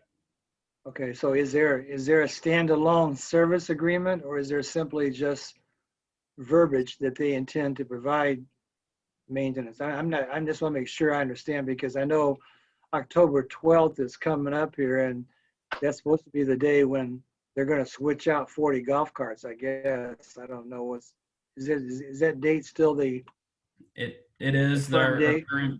Our current vendor actually called me today to confirm they're taking 28 out of the 68 carts immediately starting on Monday. Mr. Winters, I would like to add, as part of the bid package from this particular bidder, there was a maintenance agreement that came as part of the bid package. We are going to request that that particular document be added to this lease agreement, which he has yet to do. So not only is there language in the lease agreement, we're also going to request that that bid document that came that addresses the maintenance agreement be added to the lease agreement. And just for the board's information, I'm just trying to make sure that when the board approves this contingent upon final approval, is the monthly payment that was in the initial contract that I reviewed, will that be in addition to a maintenance number? In other words, it was 7,000, et cetera, in the documents I reviewed. Is that 7,000 plus in addition to a maintenance fee? No, that price per month includes the maintenance agreement. But in the agreement, they had said that they didn't say that in the agreement. Okay, so we'll work it out. That is correct. Correct. I mean, Yamaha sent you what they typically would send, just kind of as a document that, had to be clarified that we have the service agreement, and we obviously were putting this together. So all that will be clarified, but as part of the bid package, they did agree that the service was included in that price, and we will make sure that that's covered in the contract. So, I'm looking at what you sent over, and May 21st of 2020, or May of 2021 is when the payments start. Is that correct, Kurt? That's correct. We set it up kind of the same way this one is. It was April through October for payments, so it was on a 6-month payment schedule.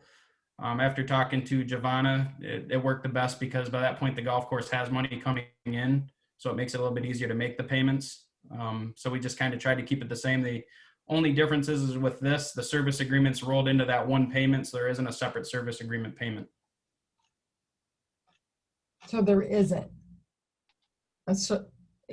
There is not a separate service agreement payment. Is that correct? Correct. It's just one payment for both. So if we're getting them delivered sooner, we still don't pay the payment until May? That's the way I read it. Is that correct? That's correct. Okay. So if I understand, Kirk and Mike Hoffmeister, they would like to have this approved contingent upon authorized signing of it contingent upon attorney's approval. Is everyone okay with that? Yes. Madam Chair, Yes. Trustee Eldridge? could we at least get a copy of that sent to us so we can look at it? Yep. Thank Yeah, I literally just, I just looked it up, so, yeah.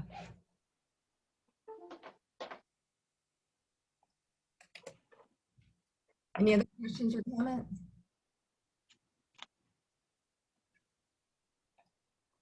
All right, well, there's no other business. Is there board? We have 9 minutes before the regular board meeting starts, so perhaps we could take a break. Is that all right? Sounds good. Thank All right. you. Thank Yes. you.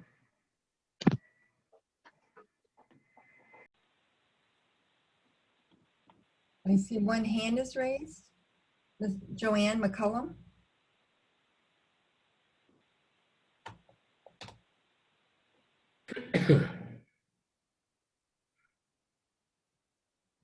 Joanne?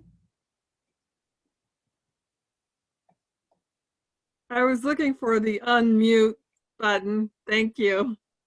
You're welcome. My name is Joanne McCullum. I live at 1900 Tyler Road, Ypsilanti Township. And I want to say that the, looking through the packet, that the audit looks good from what I can see, what I understand. So that's great. Good job. I do have a concern. As president of the New West Willow Neighborhood Association, there have been, I've been given feedback from concerned residents and questioning if their ballots will be handled fairly. So I get a call almost every day from someone who is concerned, and trying to redirect them to the clerk's office is very challenging. They don't want to do that. They question whether the clerk's office is sincere in the election process. And all I have to say to that is this is one reason why township leaders have to conduct themselves with good ethics and integrity. Whether an action is legal is irrelative. Political leaders have to make ethics and integrity priority, or the citizens will not trust you nor trust the department. So all I can do is try to direct them to the clerk's office, not unless you have some more suggestions where I can direct them to, but they don't feel comfortable contacting the clerk's office or going to the building. Thank you. Thank you. Are there any other public comment?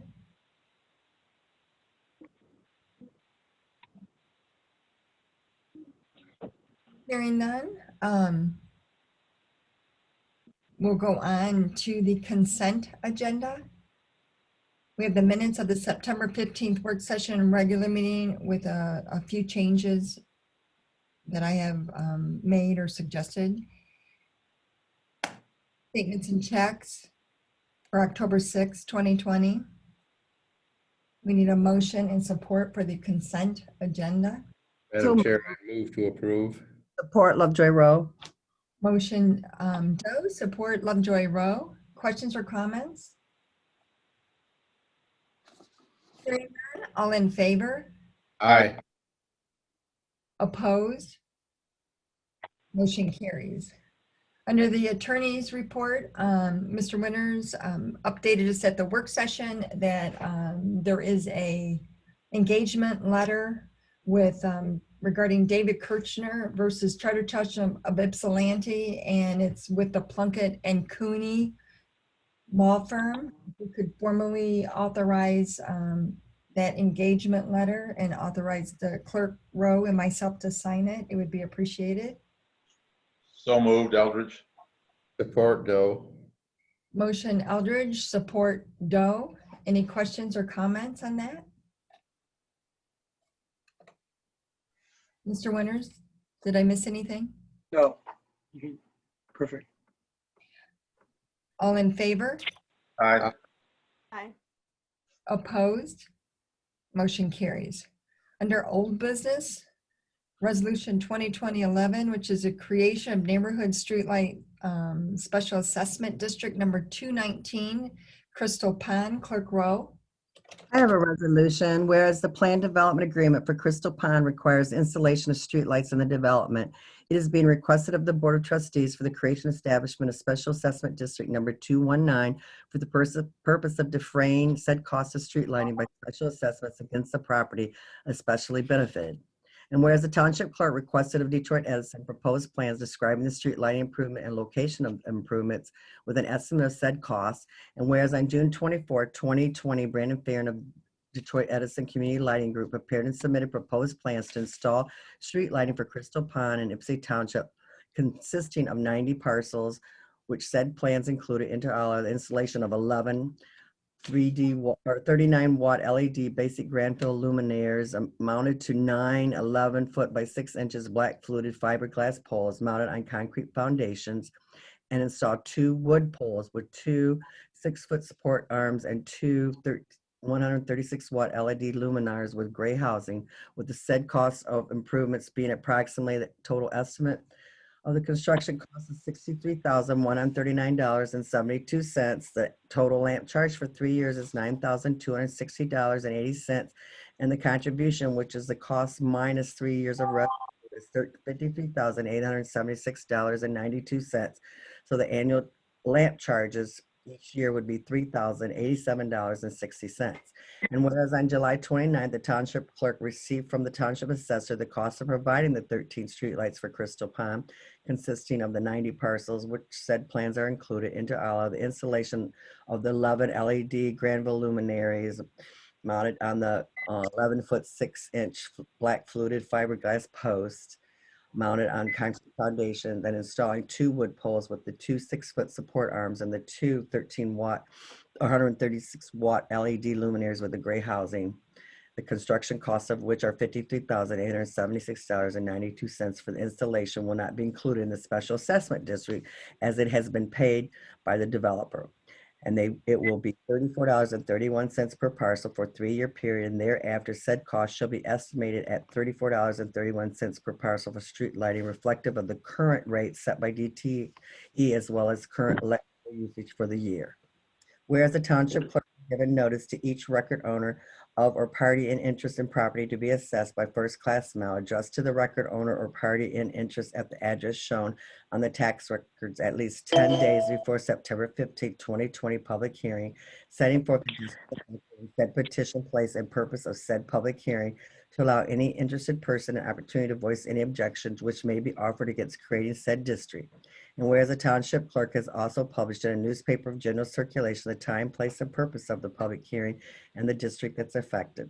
And whereas on September 15, 2020, the Charter Township held a public hearing to hear any objections which may be offered against creating the said special assessment district. Now therefore be resolved, the special assessment district number 219 be created for the purpose of providing the 13 streetlights for Crystal Ponds consisting of 90 parcels, and be it further resolved the Township Board accepts the plans and the estimated cost presented by Detroit Edison for Crystal Pond for the 90 acres.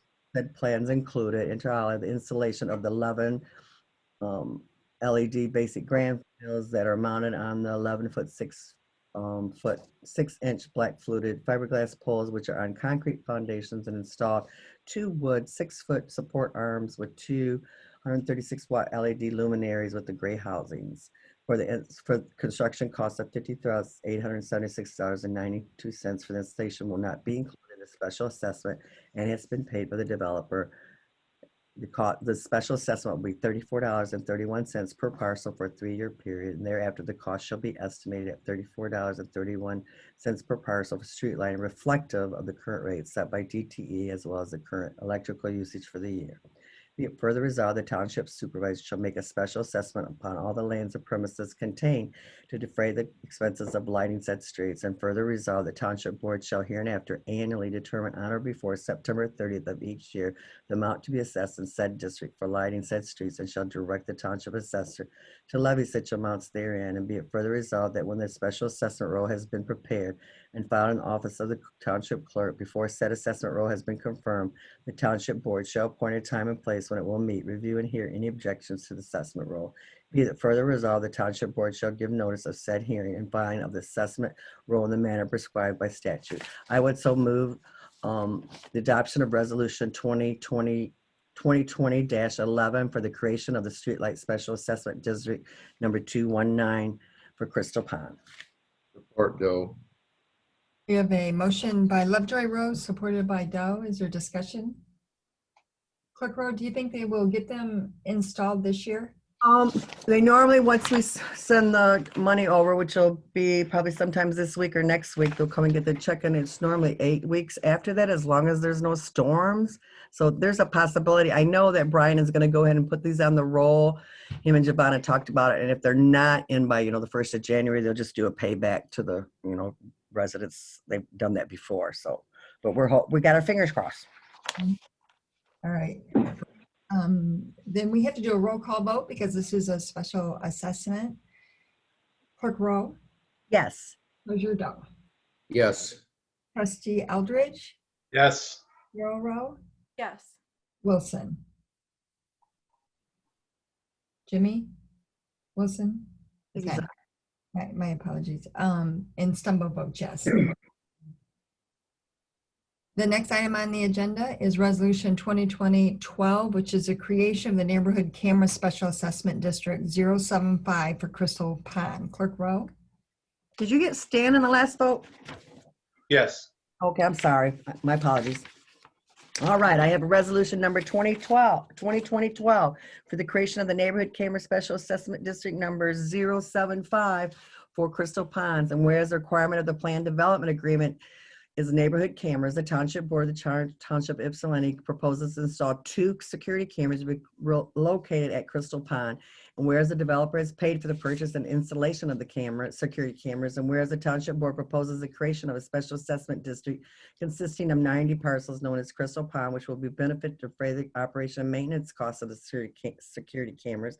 And whereas the Township Board has solicited requests for proposals for the proposed project describing the security camera improvements, the proposed location of said improvements and estimated costs, and whereas Conti Corporation, a video security company licensed by the state of Michigan, prepared and submitted proposed plans to install, operate, and maintain security cameras in public areas located within the boundaries of Crystal Pond, which consists of 90 parcels, with the following estimated costs. The cost for the purchase and installation of 2 security cameras, which is paid for already by the developers, $14,990.31.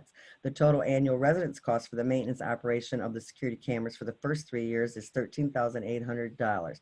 The annual cost per parcel is $51.11. The monthly cost per parcel is $4.26. Whereas the plans and estimates of cost and proposed special assessment district will file with the clerk for public examination, and notice of public hearing upon the same was published and mailed in accordance with the law and statute provided as shown by the affidavits pertaining thereto on file with the township clerk. And whereas in accordance with the aforesaid notices, a hearing was held on September 15, 2020, beginning at approximately 7:00 p.m. and all persons given the opportunity to be heard in the matter. And whereas a result of the foregoing, the Township Board believes the project to be in the best interest of the township and of the district proposed to be established therefore. Now be it resolved as follows. This Township Board does hereby approve the plans for the public security cameras are prepared and presented by the township's licensed security system contractor and its annual estimate of cost for the operation and maintenance thereof. 2, that this Township Board creates a special assessment district located within the boundaries of Crystal Pond, with the district to be known as Crystal Pond Neighborhood Camera Special Assessment District number 075, within which the cost of operation and maintenance of the security cameras shall be assessed according to the benefits. That on the basis of the foregoing, this Township Board does hereby direct Supervisor Assessing Officer to make a special assessment roll in which shall be entered and describe all parcels of land to be assessed with the names of the respective owners thereof, if known, and a total amount to be assessed against each parcel of land, which amount shall be the relative portion of the whole sum to be levied against the parcels of land in the special assessment district as the benefit to the parcel of land bears to the total benefit of all the parcels of land in the special assessment district. When the same has been completed, the Supervisor Assessing Officer shall fix thereto her certificate stating that it was made pursuant to this resolution, and that in making such assessment roll, she has, according to the best of her judgment, conformed in all aspects to the directions contained in this resolution and the applicable state statutes. 4, when the special assessment roll has been prepared and filed in the office of the township clerk, before said assessment roll has been confirmed, the Township Board shall appoint a time and place when it will meet, review, and hear any objections to the assessment roll. 5, If the special assessment rule is confirmed, the township board intends to hold a public meeting once each year in future years on or before September 30th to reassess property in the special assessment district for costs in the next year and will provide notice of such hearing in such a manner as prescribed by law, and that all, number 6, that all resolutions and part of resolutions insofar as they conflict with the provisions within this resolution B and the same are hereby rescinded. I would so move resolution number 2020-12, the creation of this neighborhood special assessment district for Crystal Ponds. Motion Rowe, Lovejoy Rowe. Yes, so moved. I'm sorry. We need a support. Support Joe. Support Gerald Rowe. We have a motion and support. Any questions or comments? Michael Radzick, I know, is on the line. Do they think we will get the cameras up in time for this year? That will depend on how quick DTE can get the poles up on the on Button Road. Very good. As soon as they go up, we're ready. Okay, thank you. We do a roll call vote again. Trustees Eldridge, Yes. Carol Rowe, Yes. and Clerk Rowe, Yes. Treasurer Doe, Yes. and Stumbo votes yes as well.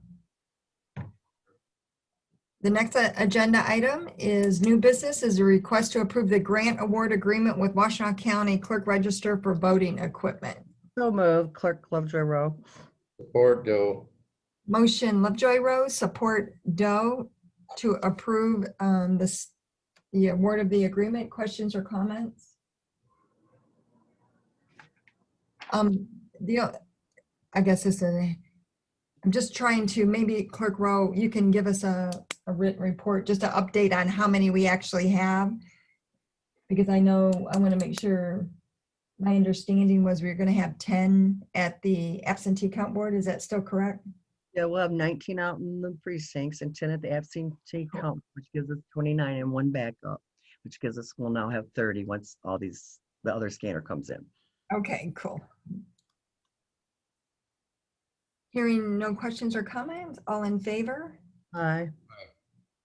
Any opposed? Motion carries. Number 2, the request to approve the sale or removal of the excess township equipment. So moved.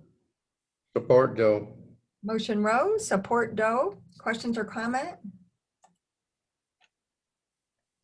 Hearing none, all in favor? Aye. Opposed? Motion carries. Under new business, last item is a resolution 2020-19 to extend the deadline to December 31st, 2021 for the Charter Township Ypsilanti to convey 24.975 acres located at 1500 South Huron Street to the Ann Arbor YMCA, conditioned upon the YMCA to construct and operate a recreational facility and the completion of YMCA's due diligence investigations and the feasibility study and approval by the parties of a mutually acceptable memorandum of understanding setting forth the rights and responsibilities of the township and the YMCA. Move to approve. Support Joe Rowe. Motion Doe, support Gerald Rowe. And comments? Board members? Due to the pandemic, this has been kind of delayed, but I really hope that everyone continues to push for this to happen in Eastern Washtenaw County, specifically on this land, in order to have access, not only for recreational facilities, but the programs that are going to be available are also for early childhood development, a health center to connect people with the resources to make us a healthier community. It's a total mind, body, and soul approach to lifting up our community for better health. And I really, I'm requesting every board member, people who listen to the meetings, to really keep pushing this forward in order for to make it a reality, because we cannot let our foot off the gas pedal because of a pandemic. I think the pandemic has shown we need this more than ever.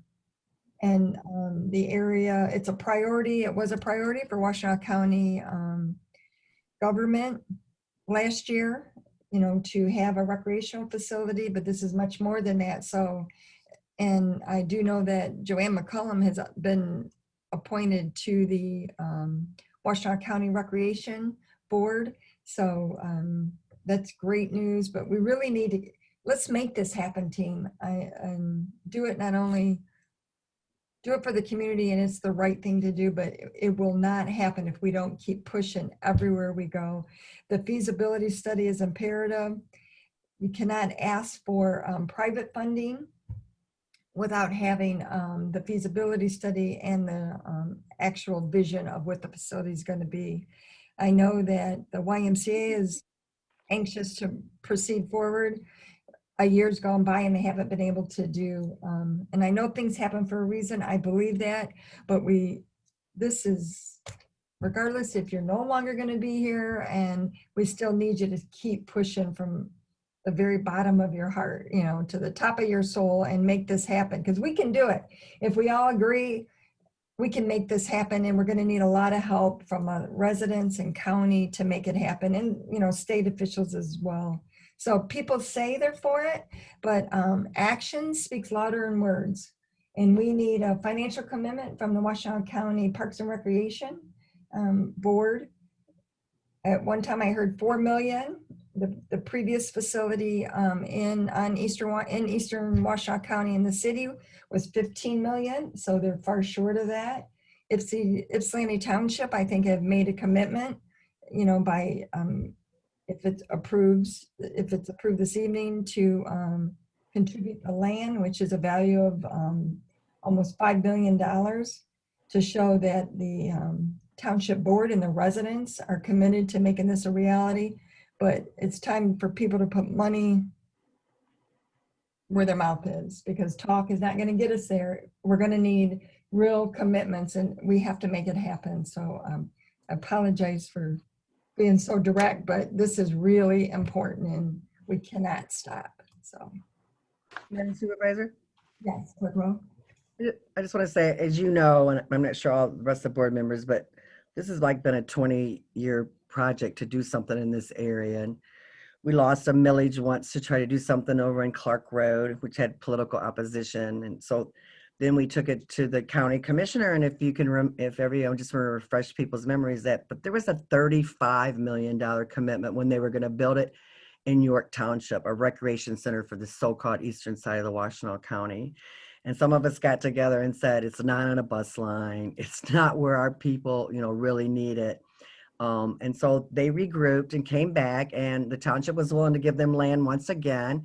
But then when they picked the area in downtown Ypsilanti, we all generated and all came together behind that, saying, well, that's really central to the entire Eastern County. It sits in the middle of Ypsilanti Townships in the city. It's easy for Superior residents to get to, and it's on a bus line, which was most important. And then that, for some reason, went from 35 million down to 15 million. And now to say that now it's going to be 5 million is really, with the cost of everything that's went up, the needs. And like you said, the COVID, if nothing else, has shown more and more the desperate need for the underserved populations in a million different areas. And health is one of those that is really across the nation. And so the opportunity for us to do something that would provide long-term help with, diabetes, and long-term help with high blood pressure and all those kinds of issues, which is what the YMCA is about. It's not just a place to go and swim and run, but, there's talk that there would be classes, and we'd work with St. Joe's and University of Michigan Hospital. So it is desperately needed. Everyone says they're about equity across our county, and I support Supervisor Stumble wholeheartedly. There's no longer, you don't get to say that you're just for it. It's time for folks to come together. This is an issue that we need tremendous support from Washtenaw County and from our Board of Commissioners to come to the table on this, along with others. And I'm, going to be leaving here shortly, in a little bit over, a month, but I'll do whatever it takes. So call on me, Brenda. I'm here. If you want me to write letters, you want me to go to board meetings and talk, wherever I can go to help, because this will change the lives of so many people.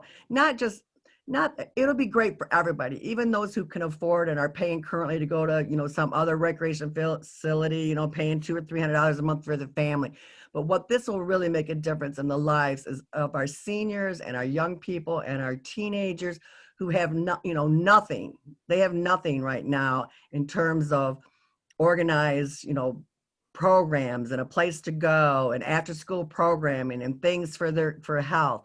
So this literally will change the face of our community. And really, as we've said a million times, it's just one teacher that reaches out to that poor child who and shows them that they love them, they care them, or one, person who makes a difference when someone doesn't have something to eat, and just recognizing that you've heard those stories, and we can tell those stories from our own backgrounds. It's the one teacher that pulled us up and said, hey, I noticed that you don't have such and such, you need help with your sports activities or buy some equipment. This is a chance for us as a community, Ypsilanti Township, the city of Ypsilanti, Superior Township, Augusta Township, we're all the folks who are in the most need in our county and probably some of the highest needs in the entire nation, that those of us who have on other parts of the county and throughout our community a chance to actually make a huge difference in not just one child's life or one senior's life, but in hundreds of thousands of them that are so desperately needed in Ypsilanti Township. I'm sorry for preaching, but I'm passionate too. And like I said, just call whatever you need, wherever you need me to go, say, do, write letters, fundraise, whatever, I'm in. And, maybe we can even get, Brenda, once we get this form, we can get like a township, little committee together or Eastern Washtenaw side. I don't know, whatever it is you come up with, maybe we just need to strategize about how we're going to make this happen. I'm sure under your leadership that we'll do the best that we can, and I'm there for you and the township and our residents. Thank you, Clerk Rowe. Any other comments? We're going to make it happen, folks, together. We have a motion support. All in favor? Aye. Opposed? Motion carries. Under authorization and bids, we have the request to award the lease agreement for the golf course to the Golf Cars Plus Yamaha for 5 years in the amount of $45,304.32 per year, contingent upon the attorney's approval of the contract. Move to approve. Motion Doe, support Rowe. Was Lovejoy? Yes. Motion Doe, support Lovejoy Rowe. I did send out the contract to everyone in between our break, so everyone should have it in their mailbox. Stan, I'm not sure if you received it. I haven't looked yet. Okay, so it has been sent out. Mr. Winters, you'll work with, we will work to make sure that it's accurate and reflects the concerns that you raised in your review. I really appreciate it because what was in the memo, what we thought should be in there actually wasn't in there, and that's why we always send it to the attorney for review, and we're thankful for that. And Kirk, I know you have been working on getting it corrected, and we appreciate that as well. So we have a motion support. All in favor? Aye. Aye. Opposed? Motion carries. There's no other business. Are there any board member updates? Supervisor Stumble? Yes. I just want to say that to date, we have sent out, this is the clerk's report, over 17,553 ballots. That's as of today. And we have received back almost a third, not quite a little under a third, almost not quite 5,000. Folks are coming in every single day. We have a steady stream of folks coming to vote. Just for the community that might be listening, you can come to Ypsilanti Township, 8:30 to 4:30, Monday through Friday. We are closed for lunch from 12 to 1, and you can register to vote. You can also pick up your ballot, get your application filled out and pick up your ballot. You can vote here. We have 7 or 8 different stations. You don't have to wait too long. I'd say the most that someone is waiting might be 5 to 10 minutes max, but most of the time it goes pretty well. Early in the morning is not a good time. That's when everybody comes. So if you want to come, and after lunch they come, but if you want to come towards the end of the day or right before lunch, then there's usually no line. But in the morning, there's usually a line, not too long. Like I said, no more than 10 minutes. Want to just really encourage everyone. The phone calls that we're getting are absolutely insane. The stuff that people are saying on the TV and the radio has really got people flipped upside down that have voted absentee for 20 or 30 years. Nothing in Ypsilanti Township has changed. We will process just like we have for 12 years under my leadership. All the years before under Supervisor Stumble when she was clerk, everything is exactly the same. It is a safe and good process, and especially with COVID going out there, I just want to encourage people that the process is exactly the same. And I've told a couple people, just turn the news off. Just turn it off, because it's a fear tactic. It's trying to make you afraid of not voting, or trying to get you not to do absentee, or whatever the reasoning is. Everything here is the same, and we're moving forward. So we're also really excited to announce that we now have 2 drop boxes. We've always had 1, and those are really nice, secured, the old-fashioned big steel gray mailboxes. There's now 1 at the Ford Boulevard Fire Station, the big station that's on the corner of Ford Boulevard and Russell at 222 South Ford Boulevard. So they're trickling in over there. We've gotten a few, not the same as here, but we've got to get the word out. And then also here at the Township Civic Center at 7200 South Huron River Drive. It's a great, safe way to make sure that your ballot gets here. Want to ask everybody, all the board members, y'all got Facebook pages. So if everybody could just post that on there, there's a drop box, especially the one on Ford Boulevard, and just advertise that. That'll save people a lot of time and energy. We're going to go over there 2 and 3 times a day, usually before lunch, and another time before before we leave for the day. Same thing with the one out front at the Township Hall. So that's a safe process if you don't want to do the mail. The mail is pretty good. We've heard just from a few people whose ballots went out on September 24th that just got them yesterday, and a couple people today that still haven't. We're asking people just to give it 1 more week. And if you don't get your ballot, don't worry. You can always come in and cancel that ballot out, and we can issue another ballot in person. We're just asking you to give it 1 more week. If you check with us and your ballot went out on September 24th, which is when the majority of ballots did go out. So you can always email, phone call to still get an application or to register. And we're excited about the huge numbers that we have already. And we thought that we might get to 20,000, and we may actually do that. So anyways, that's all I have. Thank you so much. Thanks, Cody.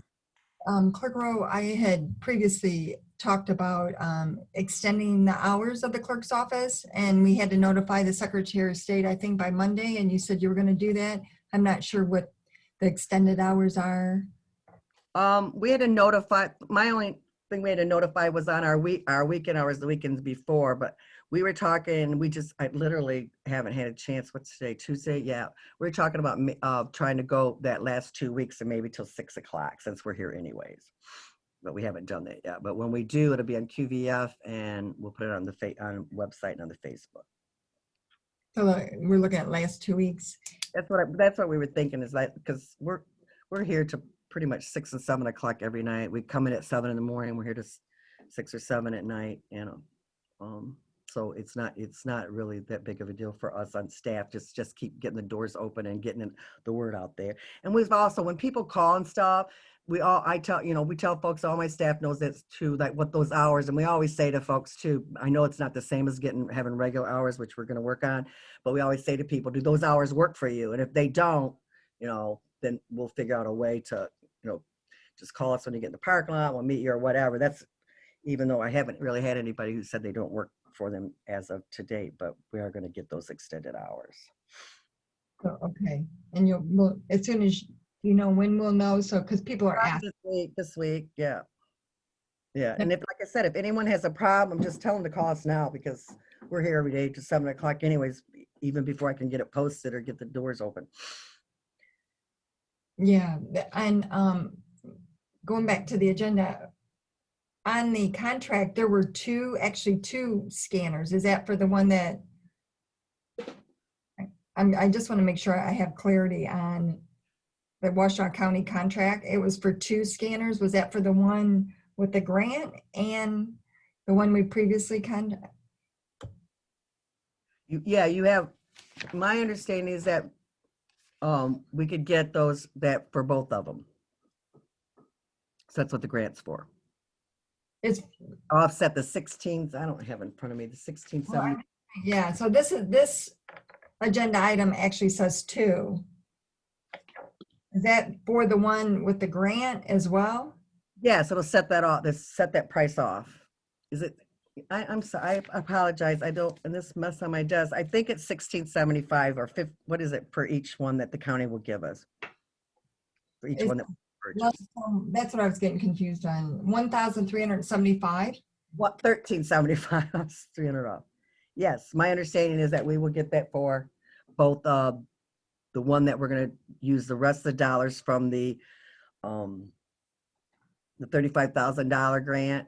And then the other one is, this is just a grant, it'll just be the 1375. So it's all budgeted for and taken care of? I think so with the budget amendment that we already made, yes. You can, We're getting 2 scanners. The county's gonna pay 1375 for each one of them. That grant pays for that 1375. County grant. It pays for the 2 scanners. It pays 1375 for each scanner, for 2 scanners, right? Well, the scanners are 5,000, right? Right. So They don't That's- pay 100, he's not paying 100%. I realize that, but what is the budget in the account? And maybe when you have time, we can go over this because I want to make sure I understand. I know we purchased one already. Purchased one already, that they're gonna offset by 30 cents. But both of those scanners, the extra dollars can be paid for underneath that grant that we approved at the special That's what I meeting. want to clear. Right. I want to make sure we did the budget amendment for that as well. To make sure. Yeah, we did that special meeting. No, I know I did, but I thought it was only for 1 scanner, but this actually is for 2 additional scanners. We didn't put down exactly every line item of what we're gonna use that grant for. We just put the whole grant, yeah. I just want to make sure our budget is in alignment. And you're confident that it is. With the grant dollars that we're gonna get, right? Okay, all right.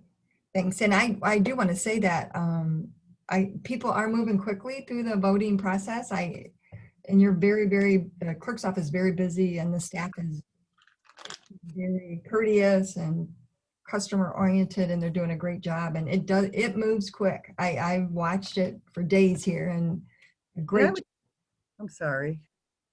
I just want to say a great job to the staff and what they're doing.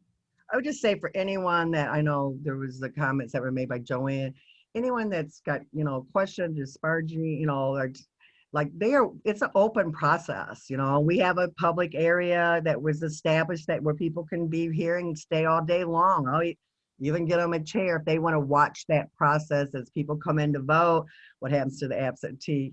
I'm more than willing to, under law, they have to be there, but we could even go further. If people want to see, some people have asked and I show them exactly where the ballots go and how they're locked up and what, and go through the process for them. I've not had anyone after I go through the process that didn't say, okay, I didn't know all those things, which we all know all the time. Just go to work as an election worker, either, on the absentee count board. It kind of changes your whole attitude. I have a niece in Kentucky or in Tennessee that's working. She goes, after seeing that, she goes, I tell everybody, just go to work because once you see that process and become very knowledgeable, it just alleviates a lot of people's concerns and misconceptions and the just outright lies that are being told across the board about voting in America. All right, Quick Grow, thank you. I am Joanne McCullum. I see that your hand is raised. Yes. I had a question about the box, the ballot to put the ballots in on Ford Road. You said that there's 2 pickup times. One is before lunch. What around time? That is around noon or? Clerk Rowe, I think she's asking about when are you picking up the ballots from? Right. I do a mail run and stuff. Now I'll pick those up. Like today was the first time because we just put it out there.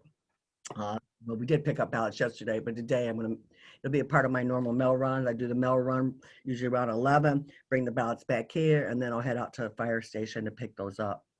And then we try to pick them up once before, in the evenings and stuff before we go out. So evening, okay, because I know I probably will get asked.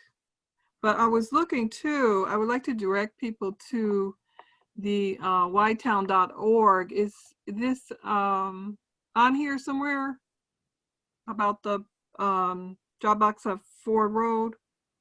I had her post it yesterday, but frankly, I haven't had time to even take a look, Joanne. Okay.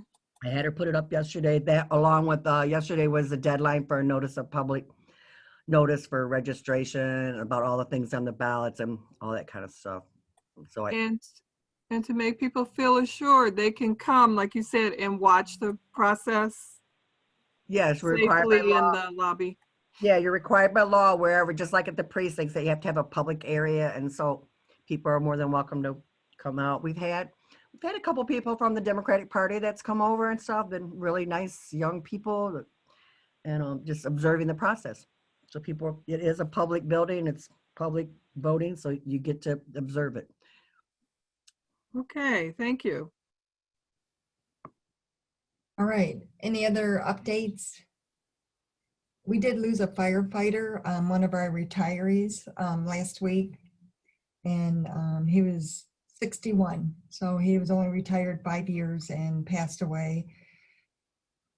And then also the Michigan Avenue streetlights are operational now. So if you're heading to or fro down US 12, you will see that the lighting is up, and we're very excited about that. Any other comments? I'm sure it looks like Sam has his hand up also. Oh, I'm sorry. Make sure he has a chance. Dan or Sam?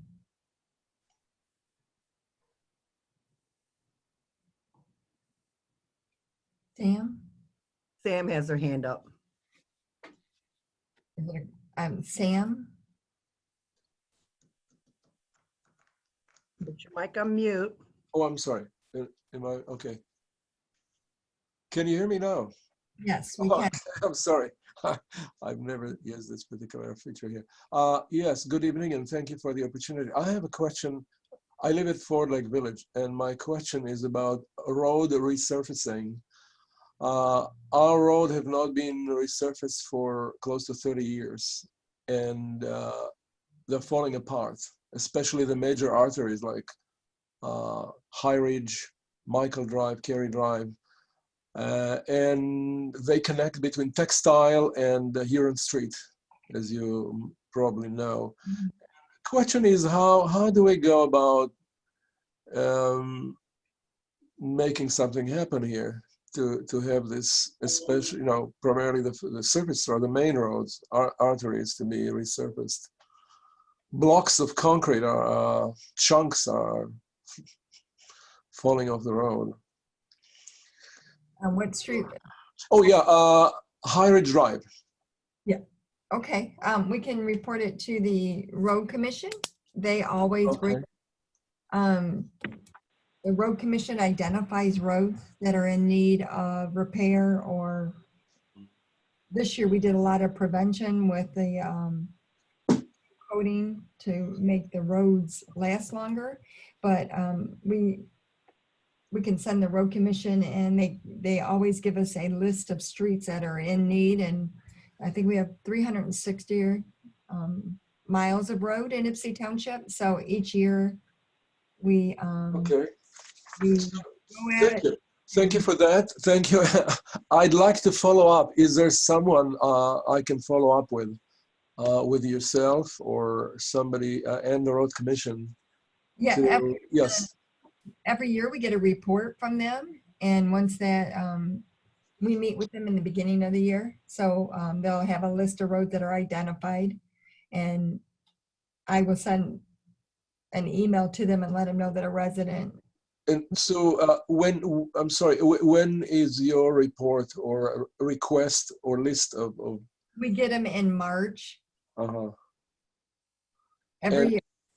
So we can. So as of today, I mean, when can we expect to hear of a schedule of what is the schedule for Well, something to to happen. We Yeah. meet with them annually, every year in March, and they give us a list of roads, and then based on the budget, we bring the list of roads to the township for repair.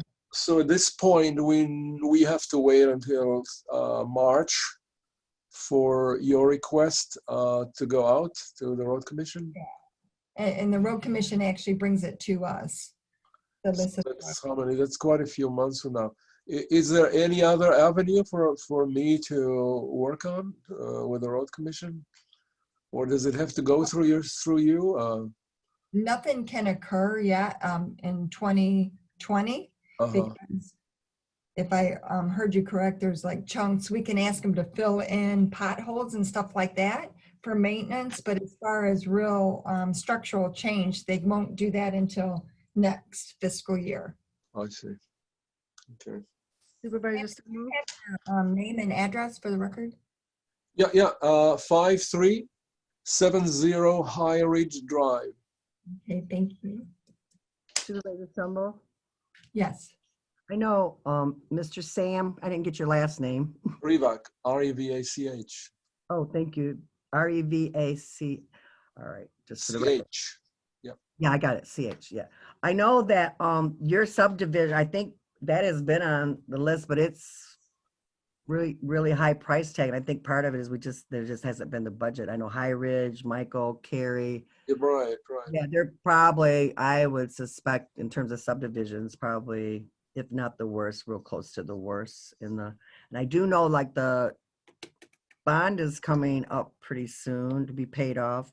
So one of the things the township does or has done in the past is they'll float a bond and then we can go do big projects like this for a whole entire subdivision to be milled and overlaid. And do we know what year that's up, Larry or Brenda? 22. 22? Correct. Last payment, yeah. Yes. So,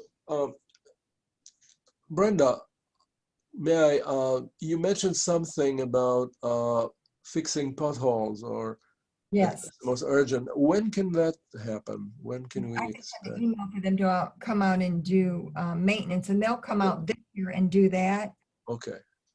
So, and we'll report that right away, All right. right after the meeting. Thank you. Madam Chair. Much appreciated. Thank you. Yes, Trustee Rowe.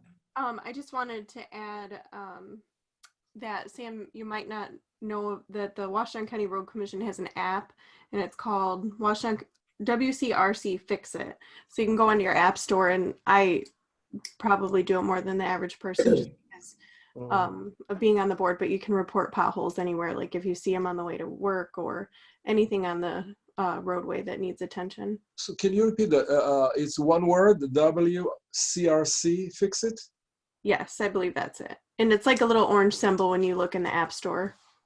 Okay.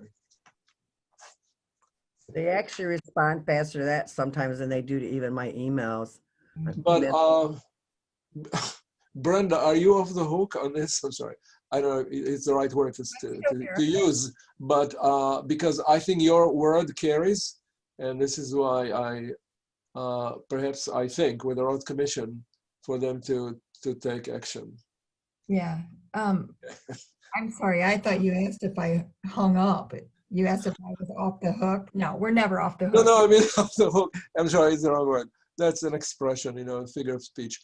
Because, is it my responsibility to push for it, to get the ear, right? To get the ear of the road commission. And they probably have a different listening to you than they might have to me. Although it's possible and anybody can go and call. In reality, I will send it over for sure. Thank and you. turn over right now for repair. Thank you very much. Seriously, when people, I think because the app that Trustee Heather Gerald Rowe talked about, I don't know this for sure, but I think that app goes straight to the people who are working every single day. And so I think sometimes, I'm not saying that we don't have any weight, but sometimes I think that it actually goes faster than an email and us going, because we don't normally we send it to the bosses and then they got to send it to the foremen who got to send it down. So anyways, we'll do both. So you put it on your app wherever you one of those potholes over there in High Ridge, and they like you to take pictures if you can, or just send the address, and we'll do, and I'm sure Supervisor Stumble will do it on our end, so together we get the potholes fixed. And the email has been sent, Sam. Thank you so much. Thank you for calling and we appreciate it. The next meeting will be in person. I'm glad about that. If we have nothing else, a motion to adjourn would be in order at 7:51. So moved. Motion Eldridge, support Rowe. All in favor? Aye. Meeting adjourned. Thank you all. Thank you.